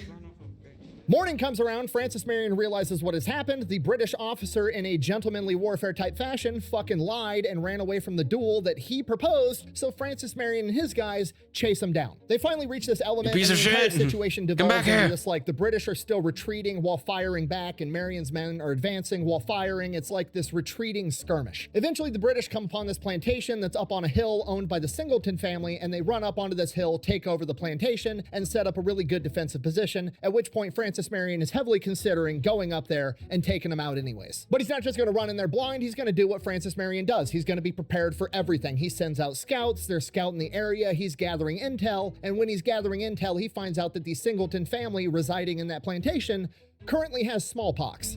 At which Really? point, Francis Marion is like, I'm not about to have all my men be getting smallpox. The British are probably already having How the fuck did you figure that out? How did they figure that out and the British didn't figure that out the instant they got there? What the fuck? smallpox at this point. Biological warfare is good enough to me. Pack the shit up, boys. We're going back to the fortress at Snow Island. That's insane. General Once he Swamp gets back to Fox? Snow Island, Francis Marion is finally able to establish contact with the Continental Army by way of Nathaniel Greene, aka the Fighting Quaker, aka George Washington's right-hand man, one of the most important generals in the American Revolution. Okay, just so we're all on the same page, just because I want this to be perfectly clear, everything Francis Marion has done in the Revolutionary War up till this point has been completely unguided, unprompted, and his own idea ever since his last order he was given by Horatio Gates months and months and months ago, go down to the Santee River and like burn down some boats or something. Up until this point, Francis Marion has literally just been fucking winging it all by himself, but now he finally has communication with the Continental Army and they can start coordinating and working together. And Nathaniel Greene, like pretty much everybody else involved in this war, knows exactly who Francis Marion is, the Swamp Fox. He is literally a living legend at this point. Because of this, he is pretty much immediately awarded the rank of Brigadier General and essentially told, if it comes to a militia in South Carolina, basically you're the boss, you run that shit. And just to be clear, he is not a continental like U.S. Army officer. He's still a militia officer, but now he and his militia are both formally recognized by the Continental Army. They're no longer seen as just a ragtag group of guys running around in the woods doing things. They're actually like formally recognized by the Army and they are working with the Continental Army. They're a piece on the board officially. Francis Marion requests more men. He's like, look, I'm running exclusively guerrilla fighters down here. I know how to use conventional forces and guerrilla forces in conjunction with one another. I would be outrageously effective. Send me some guys. And Nathaniel Greene obliges by sending him like 350 Continental soldiers under the command of Lieutenant Colonel Henry Lighthorse Lee, aka the dad of the car from the Dukes of Hazzard. I'm just kidding. The car is named after his son, General Lee from the Civil War, like the main general for the South in the Civil War. Wow. Yeah, this is his dad. So they get teamed up. That's at this insane. point, they decide that they're going to attack Georgetown for a third time. So they do what they always do. They're sending out scouts. They're gathering intel. Him and Lee develop this massive, complicated battle plan to take Georgetown once and for all. Without getting too far into the weeds on this, basically what happened, the British found out they were coming. They were very prepared. They wind up getting in this massive stalemate. Both the British and the Americans lose like a couple of guys, but there isn't any huge battle. They do not take Georgetown. Francis Marion decides, okay, I'm not going to risk my entire force trying to go up against a fortified enemy, and they retreat. And at this point, Georgetown, Francis Marion's childhood home for a good portion of his childhood, is basically turning into his white whale. It's like the one thing in this war that he can't quite get a grasp on. And the reason I even bring this up is because it goes to show you what a phenomenal leader Francis Marion is, because he's emotionally invested in taking Georgetown. That's his childhood home. But he knows when to pull off. Control of the British. On top of that, it's the only thing he's failed to take multiple times. And despite all of that, he never lets his emotions or his ego get in the way of his decision-making skills. He is always placing the welfare of his men and the bigger picture first. Of course. Yeah, he's not just like arrogant about it. He's not doing things that he knows he shouldn't. He's using his better judgment to pull out of situations that he knows he can't handle or that he knows he's not effectively prepared for. And that's such a good skill that, again, a lot of generals and leaders at this time just simply did not have at all, right? Keep driving your men forward, keep doing these things. Oh, it'll work eventually. You just fucking bashing your head into a wall several times, and if it didn't work the first 7 times, maybe it'll work the 8th time for sure. Yeah, 100%. All right, so Francis Marion and his guys are back at Snow Island when he gets intelligence. But he knows when to like a large British force that has pull amassed, off if and they are it's coming not to working. Snow Island to root out the Swamp Fox, and they are being led by British Colonel John Tadwell Watson. And intelligence says it's like 500 well-trained, well-equipped British soldiers with artillery. And while Snow Island is a highly defendable position, Swamp Fox doesn't really have any artillery to rebuttal with, so we're gonna have to handle this the old-fashioned way. Francis Marion leaves behind a small contingency of men to guard Snow Island, grabs the rest of his guys, and heads out to confront him. Now, this is what comes to be known as the Bridge Campaign. Basically, it is like 10 separate battles and skirmishes that all happen within the span of about 2 weeks. I'm not gonna go into the nitty-gritty of each of these individual 10 battles. We're gonna do a brief, rough and dirty overview of the entire thing. Now, to get the party started, Francis Marion launches an ambush outside of Waibu Swamp on this narrow causeway. Basically, he caught him right in the middle of a choke point. They open fire on the British from the tree line. The tree line sends the cavalry charging towards them, but they're ready for it. They don't fall back. They don't retreat. They stand their ground and wind up driving the British cavalry backwards, at which point they launch their own charge to attack the retreating enemy. Once they get out in the open down this narrow causeway, they realize that was a mistake because Watson has artillery set up and starts hitting them with grape shot. Marion's militia is forced to retreat, and then the cavalry starts charging them again. Now they are the ones getting charged while they're retreating. It is about to go horrifically wrong. But then one man changes the entire battle. Private James Gavin on horseback, who's described as being massive for this period in time, decides that he's going to not retreat. He's going to turn around and he's going to charge the oncoming British and meets them at the narrowest part of this causeway. He then proceeds to stand in the pocket, shoot one of them, bayonet several others, and while this is going on, the other men see it. Francis Marion gets them formed back up and they charge. And to respond to that, Watson basically goes all in. That's he fucking pushes insane. all of his chips into the table. So one fucking guy basically charges back there, and he just like berserker at the bridge, just like holds it essentially, right? Oh my god. I'm not like not a literal bridge at this point, but like, what the fuck? That's kind of insane, man. Just some big chonky dude from this time, young dude from this time, just invigorated, full of it, knows he can take them. At least he was willing to sacrifice himself for his comrades.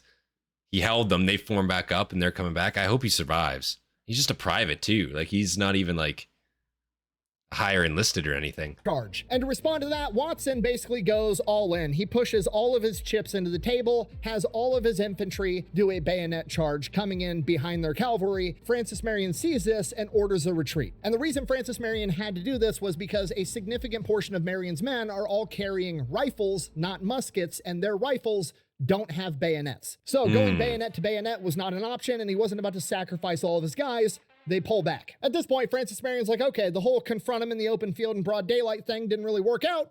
Time to get creative. Let's try some schoolyard bullshit. Francis Marion knows the entire country like the back of his hand, and he knows exactly where they're going. They're going to the bridge at Mount Hope Swamp. So Marion has some of his guys just stalking this British formation, taking pop shots at him from trees. The British get all pissed off. They form up into battle ranks. They return a volley into the woods, but by then, his guys are long gone. They're just constantly harassing the British 24/7. While that's going on, the rest of his guys ride way ahead, and they're way faster than the British because they're not worrying about taking fucking cannons with them, so they go up to the bridge and destroy it. The very next day, once the British make it to this bridge, or where this bridge used to be, there's an ambush set up with a bunch of riflemen over in the tree line on the other side of the bridge, shooting at them with their rifles. Again, rifles have a much further range than these muskets. The British can't really do anything. Basically, they have to turn around, change course, go to the next bridge. Francis Marion knows about that fucking bridge too, so he has his guys ride ahead and destroy that bridge as well. They get to where that bridge used to be. It's another ambush. Now Watson's getting pissed. He has the cannons come forward, sets the cannons up, starts firing cannons over this river at Marion's men, but Marion positioned his men at a low part of the ground, so the cannon fire just goes right over their heads. Oh, and nice. then the riflemen start picking off all the guys that are trying to man the cannons. Now Watson's getting pissed. He's like, fuck this. He just orders his infantry to run through the river to confront Swamp Fox. And then, according to the accounts, you know, some big badass British infantry officer draws his sword and starts leading his men into the river, at which point, whether it was Francis Marion or it was just the vibe at the time, they said,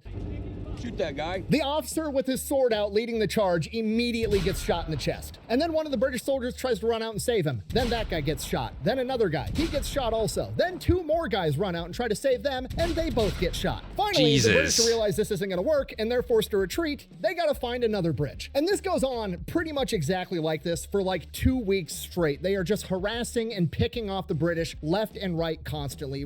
Again, it's just it's a type of warfare that it took at least the northern forces a while to get this type of warfare down for America, but in the South, clearly he had this shit locked in the entire time, right? In the North, it really took them a while to get there and to realize, okay, this is what we need to do. We need to fight unconventionally if we want to have any chance at beating them here. But holy shit, I have to say, Francis here, he's absolutely just like at a different era of warfare here for what he is, right? I feel like this guy should definitely be in the 19th or 20th century, right? With his tactics and what he's doing here. 2 weeks straight, they are just harassing and picking off the British left and right constantly. Reports at the time actually say that the British commander was so embarrassed that he started burying and sinking the dead bodies of his men into the swamps because he didn't want to have to report how many casualties he actually had. Eventually, Watson's mission goes from, I'm gonna go take out the Swamp Fox, to, I need to survive and get the fuck out of here. And he just starts retreating back to Georgetown. And in order to do that, he's gonna have to hurry. He's gonna have to move a lot faster. What's slowing him down? The cannons. So he throws his cannons into a creek and abandons them. He then proceeds to run off to Georgetown. And Marion and his guys harass him and pick him off the whole way there. Whatever's left of his guys make their way into Georgetown. Francis Marion and his boys call it a day. They pack their stuff up. They head back to Snow Island. Commander Watson later had a couple of quotes about this situation, one of which is as follows, and I quote, "They will not sleep and fight like gentlemen, but like savages, and are eternally firing and whooping around us by day, and by night waylaying and popping at us from behind trees." In addition to that, he also said, and I quote, "I have never seen such shooting before in my life."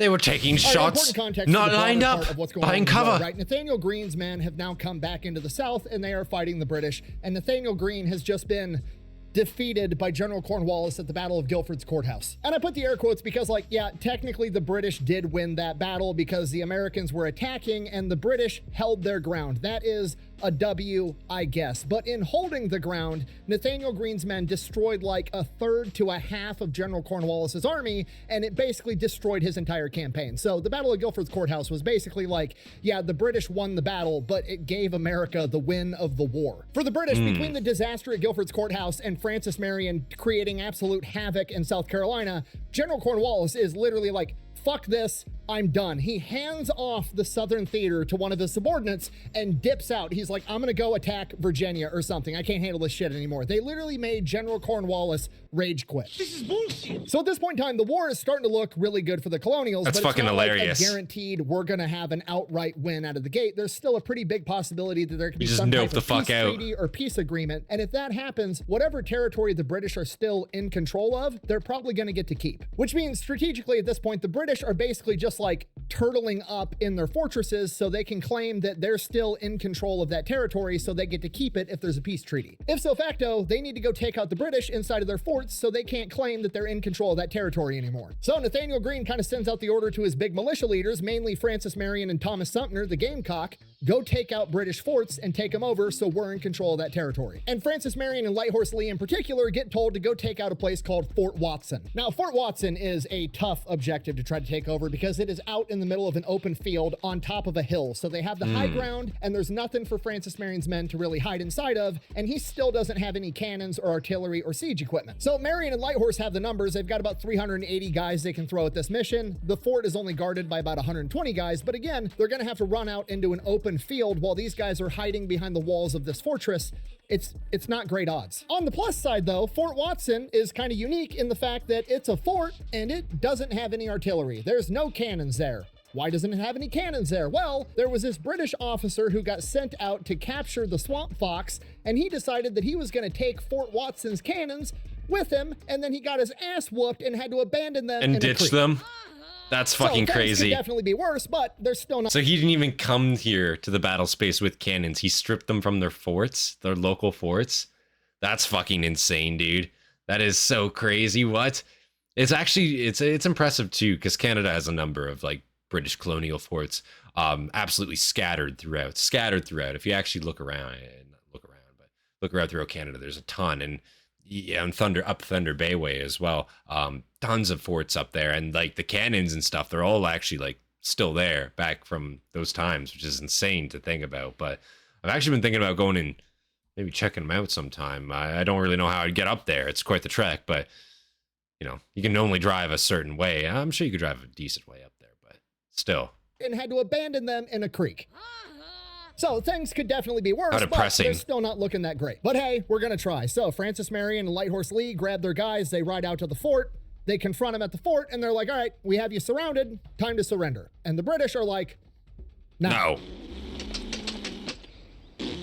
Shit, all right, plan B. We're gonna starve them out. There's no well inside the fort. They gotta come out to get water, and every time they send dudes out to go to the river to get water, we're gonna kill them. That works the first couple of times, and then eventually the British figure that out, so they dig a well inside the fort. Now they no longer have to leave the fort at all. Or at least until they run out of food, and who knows how much food they have in there. So now, Swamp Fox and all his guys are just kind of like sitting there, twiddling their thumbs, and remember, most of them are guerrilla fighters, so you got guys coming and going, you got guys getting bored, you got guys that are showing up and volunteering for a day or two. Eventually, if he can't figure out how to end this battle, all of his men are going to lose morale and everybody's just going to go home. So the British at this point are basically just playing out the clock. So Francis Marion and Lighthorse Lee and the rest of the men as a whole, they're all getting super frustrated. They know that if they just had some artillery, they could blow the fucker up and go home. So Lee actually writes Nathaniel Greene a letter basically begging for a cannon. It's worded kind of funky because it's the 1700s, but he says, and I quote, "I beg you will send down a field piece. It can get to me in 1 day and a half. I will have horses meet it,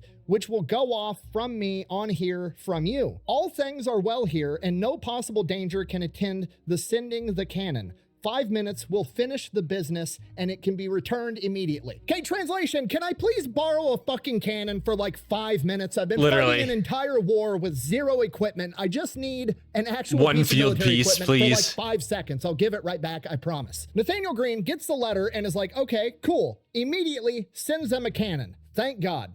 And then the guys bringing the cannon there get lost.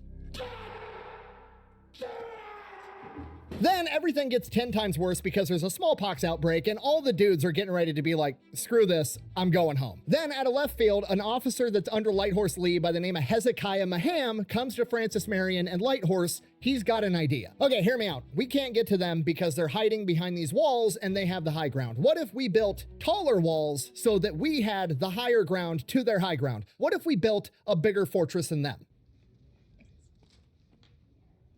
Dude, what are you even talking about? Have you been smoking with the Catawba Warriors again? No, listen. Build a palisade. The fort is only like 23 feet high. What if we built like a 30, 40 foot high tower? We climbed up on top of it and then we shot down below at them. Siege equipment. You want to build literal siege equipment like it's a medieval castle we're trying to take. Why not?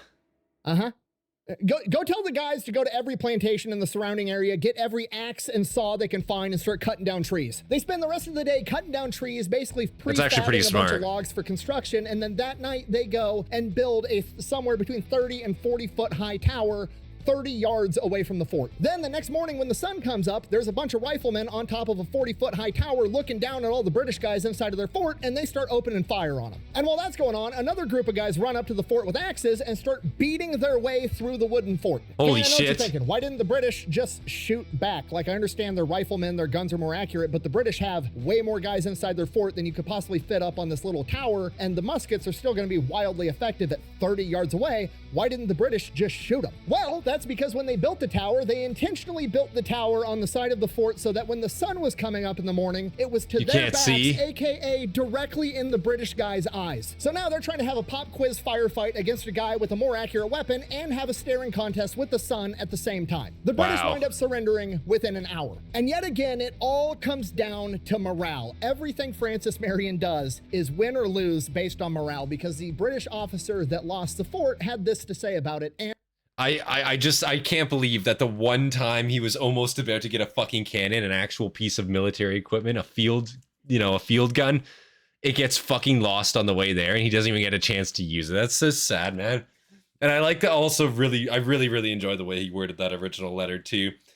But 5 minutes and the affair will be over. I'm like, yeah, I'm sure it will be, like, straight up. Just blow through that fucker completely.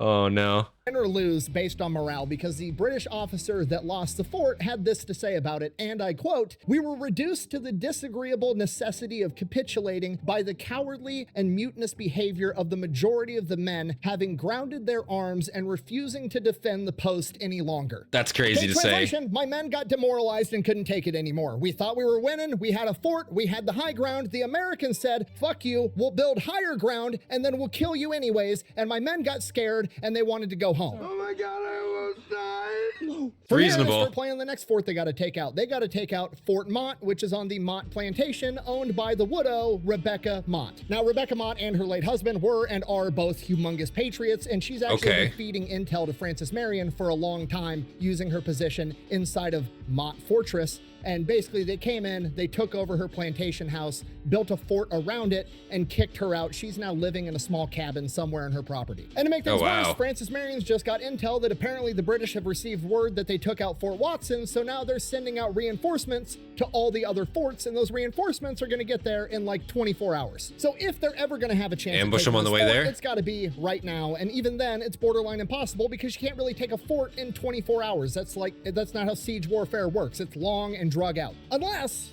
we just burn the whole thing to the ground. No, we can't do that, again, because Rebecca Mott's house is in the middle of this fortress, and we like Rebecca Mott. She's on our team. Okay, again, it's all about morale. I can't be seen burning down the houses of people that are trying to help me. Unless we get permission first. So Francis Marion goes to Marion Mott's cabin on her property and is like, hey, hear me out. Can we burn your house down? If I...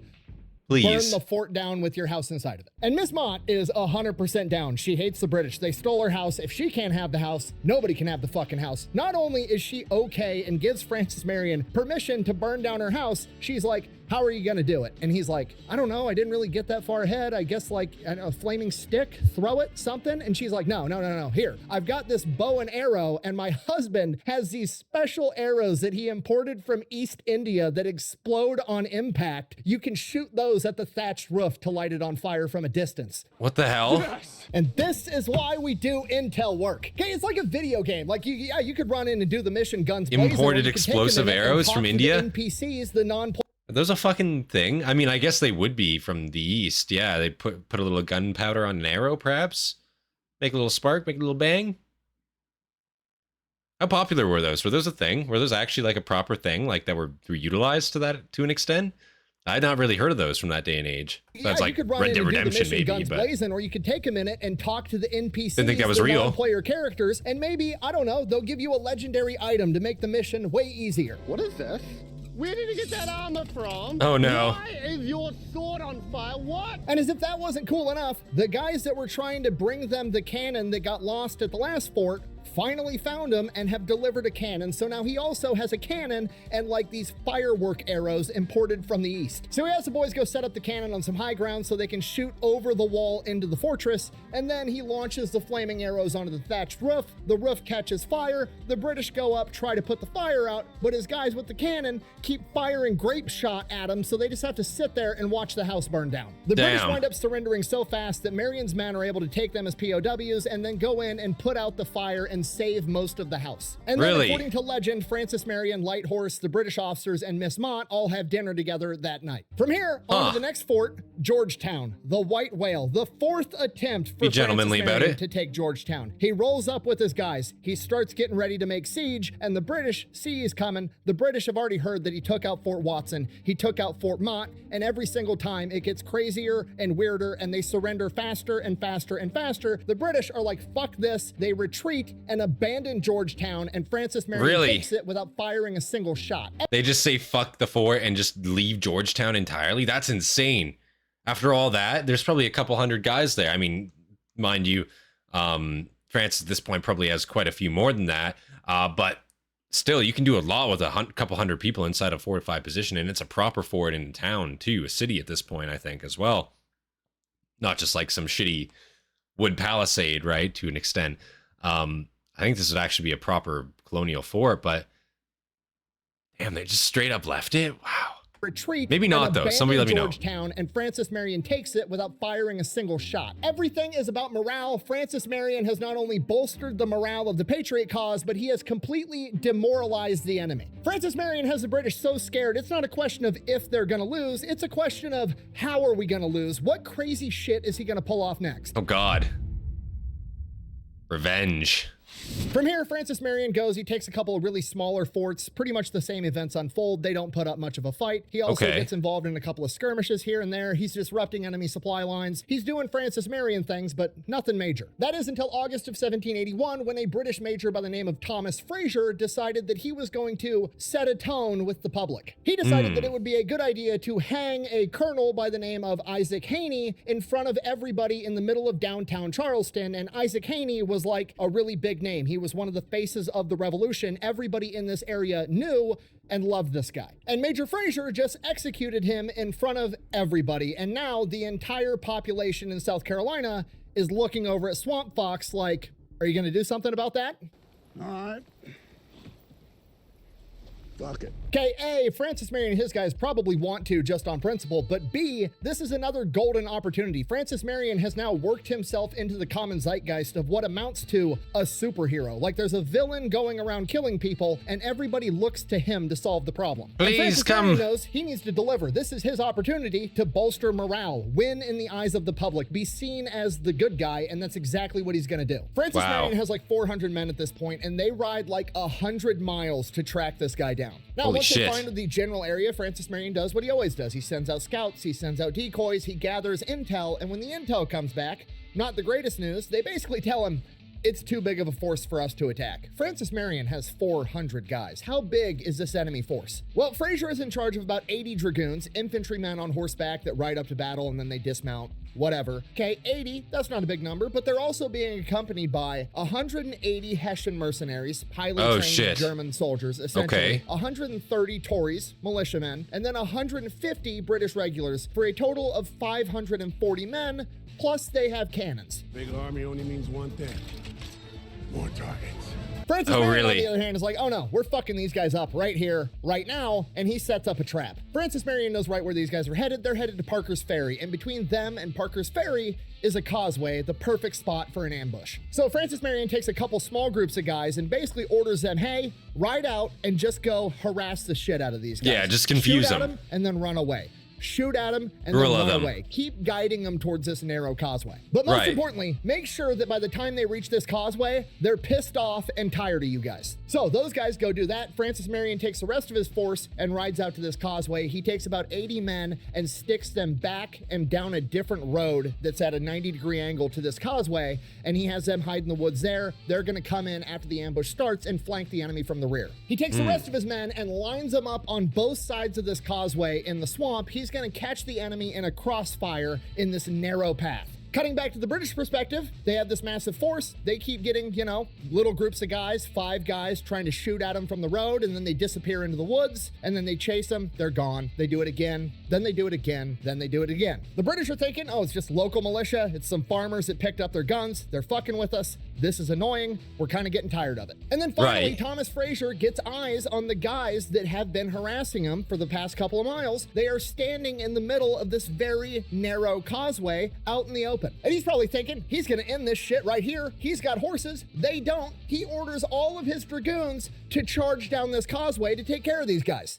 Gotcha, bitch. As soon as they cross into the causeway, both sides of this causeway erupt in gunfire, and there's nothing they can do because this is a narrow choke point with horses running forward at full sprint. You can't just stop and turn around. It's like hitting the brakes and throwing it in reverse on the freeway in traffic. It's gonna be a disaster. You can either get trampled by the guys behind you, or you can just run the gauntlet. That's what they are forced to do. A ton of the men and horses get shot and killed. Commander Fraser actually gets shot off of his horse and then trampled by his own men. Now, some of the men actually do make it through this gauntlet, but at this point, they only have one thing they can kind of do. You know, they have their main force of infantry dudes on foot that are, you know, a mile back at this point. They're coming, they're running towards them to help, but it's going to take a second. And now they are basically stranded out there in the middle of nowhere with no help. The only thing they can do if they want to survive is take off running the other direction and risk getting caught on your own, or turn around and rerun the gauntlet and try to make it back to their guys, which is they're not doing. Most of them do. Okay, I'm feeling a lot here, but in my head, I just imagine most of them try to turn around and go back. That's fucking insane. You just got to run straight through. Yeah, fuck that. What?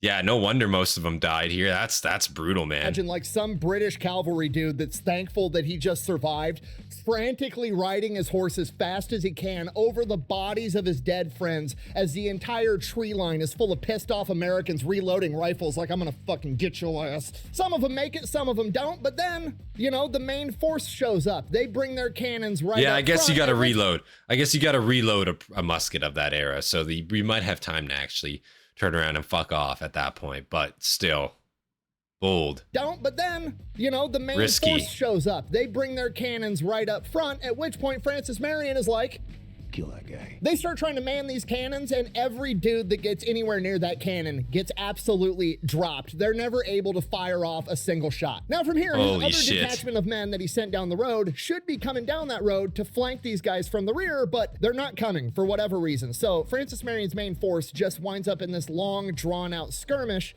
with the British. They didn't have radios back then. It's not like he could just radio his guy and be like, flank now, and for whatever reason, the guy isn't coming in and flanking. So Francis Marion just keeps having his guys pick off every British dude that tries to man this cannon, and they're basically just farming the British for XP. And this goes on for like a while, potentially multiple hours, depending on which source you want to read. And then eventually Francis Marion hears the British. How many bodies would be stacked up around that cannon? I imagine it's like a fucking like Call of Duty or like a Battlefield match.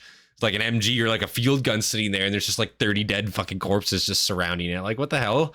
Like, how often are they gonna try that? Like, I wouldn't be the one that runs in there and attempts it. No way. Actually multiple hours, depending on which source you want to read. And then eventually Francis Marion hears the British guys yelling, "We're getting flanked from the right." And he's like, fucking finally, I can crush all of these guys. He's like, wait, the right? They should be getting flanked from the left. What the fuck is going on? And the British start like reacting like they're getting flanked to the right, which they're not. Francis Marion knows they're not getting flanked from that direction. Also, he's been in this firefight for so long, all of his men are low on ammo. At this point, Francis Marion is like, okay, they're clearly confused. I'm clearly confused. I don't know what the fuck's going on. I'm low on ammo. It's time to dip. And him and his men just disappear into the swamp. The British were in fact not getting flanked. For whatever reason, his flanking element just decided to not show up. Francis Marion was pretty pissed about it. He would have been able to destroy the entire British force if they had, but things still worked out. One of the British officers that survived this engagement would later go on to say, and I quote, "Every man of the artillery were killed or wounded before they could bring their artillery to bear upon the enemy, who immediately retired without the least injury. We lost 125 killed and a great many wounded." Francis Marion, on the other hand, reported losing only 1 man and having 3 guys get hurt. So he literally was like that. They literally just farmed the fucking cannon. Like, what? That's asinine. I would never. Like, how many people are you gonna try that with? And it's not working. Clearly it's not working.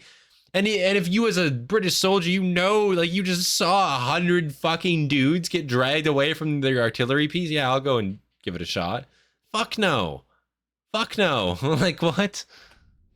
All right, the Battle of Utah Springs. Now, the Battle of Parker's Ferry that we just talked about took place on August 30th, 1781. The Battle of Utah Springs takes place on September 8th, so like a week later. So by this point, Francis Marion and his men have rode up and they have joined forces with Nathaniel Greene and the rest of the Continental Army and some other militias, and they have about 2,200 guys, and they're going to be going toe-to-toe with the British, who have 2,000 guys, pretty evenly matched. Jesus. This is a big battle. Worth noting, the British are a couple hundred guys short of the Americans, primarily horse-mounted soldiers. I wonder why. They all died.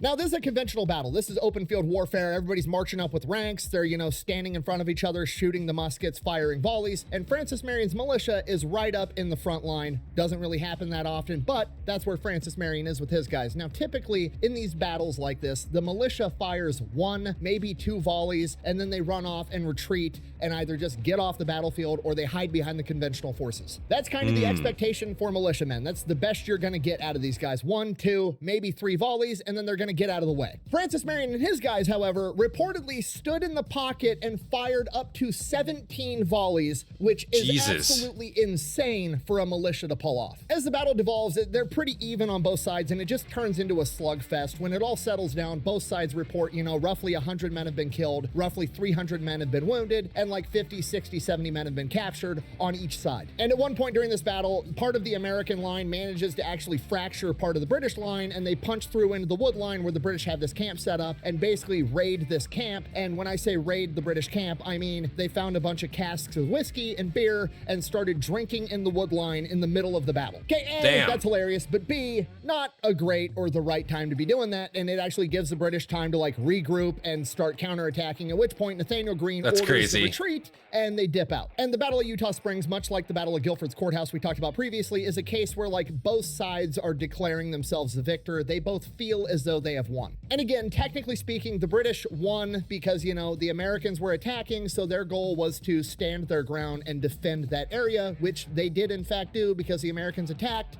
and then retreated. But big picture wise, which is what Nathaniel Greene's concerned about, he wants to be able to go confront the British, kill enough of their guys that they're not strong enough to chase him all over the country and stop him from doing whatever he wants, which is exactly what he has succeeded in doing. So they've both achieved their goal. Ultimately, it is a case of the British have won the battle but lost the war, because this directly leads into the Siege of Yorktown that happens the very next month in October of 1781, which is where General Cornwallis surrenders and essentially is kind of seen as the end of the American Revolutionary War. Senator Swamp Fox. Okay, fast forward, Yorktown has fallen, and this is kind of seen as like the end of the American Revolution. It's really not, because the actual Treaty of Paris that like formally ends the American Revolution and establishes America in the eyes of the British doesn't get signed until September of 1783, almost 2 years later. Yorktown is kind of cited as like the end of the American Revolution because that was the turning point where it basically crushed the British's will or any hopes they had of conquering or maintaining control of the colonies. So to put it simply, basically the British are are no longer trying to win the war. They're just held up in their strongholds while they work out a peace treaty. And Francis Marion is going to keep the pressure on. Francis Marion continues launching guerrilla warfare operations for like the next 2 years. And to be fair, it does get harder for him because, again, this entire war is about morale, and a lot of people view the war as essentially over. But Francis Marion is still finding guys to help him out and putting in work the entire time. So while he's still going out there conducting guerrilla warfare operations against the British, he also gets elected to the South Carolina Senate. So now we have Senator Swamp Fox going out conducting guerrilla warfare operations when he's not establishing. He's a politician and a general, up a new country. warrior politician. Can we get back to this, please? This is the type of people that I want running the country. I want my politicians to be badasses. This is a 50-year-old man at this point running around engaging the enemy. Meanwhile, 250 years later, I've got Nancy Pelosi and Mitch McConnell, a bunch of senior citizens that are just worried about insider trading the entire time,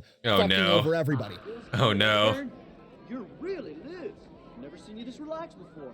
I'm sorry, I'm getting distracted. Anyways, Francis Marion's last operation is in August of 1782, and it is just, you know, one of his normal little missions. He's launching an attack on a British supply line, and during this battle, his wagon full of ammunition and his personal supplies gets taken out. His men run out of ammunition mid-fight, and Francis Marion is ordered to call for a retreat because his men run low on ammo, and he's not going to have them fix bayonets and risk their lives. And the last order that he issues in combat is the retreat, not for his own ego, but for the benefit of his men. And again, I bring this up because it's poetic. It summarizes who Francis Marion is as a leader. He is not going to put his ego and his emotions first. He doesn't care about getting this win. He doesn't care about being perceived as a loser. He cares about the big picture, and he cares about his men, and he does the right thing every single time. And while he's no longer fighting in direct combat, we also see him continuing this fight in politics during his career as a South Carolina senator, because his main concern, the main thing that he pushes, is not having retaliation against the people that supported the British, not having retaliation against the Tories. Because again, Francis Marion, always big picture, morale, optics, and moving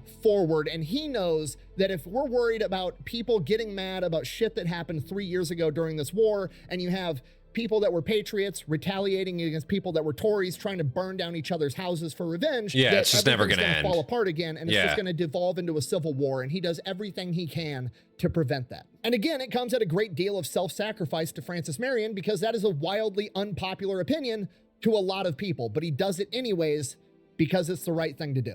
After the American Revolutionary War had ended, obviously they didn't have the Medal of Honor yet at this point in time, but for major figures in the war, Congress did vote and elect to award gold medals to certain key people like Daniel Morgan, Nathaniel Greene, Thomas Sumter. Among them was Francis Marion, and while the other three did wind up receiving their gold medals, Francis Marion never did. After all of this, Francis Marion would return home to his farm only to find that his property had been ransacked multiple times and neglected for years. So he rebuilt it and went back to being a farmer before ultimately passing away on February 27, 1795 at the age of 63. And that is the story of Francis Marion, America's patron saint of guerrilla warfare. A 48-year-old farmer with a bum leg that would somehow almost single-handedly halt the British Southern strategy and become a legend. Yeah, with a shattered ankle, I guess. Probably healed, but never the same. Thanks for watching. Best way to support the channel is go buy some merch, maybe drink some Echelon, which is available at Vitamin Shop now, by the way. Or you can order online. Links to both of those over at thefatelectrician.com. Quack bang,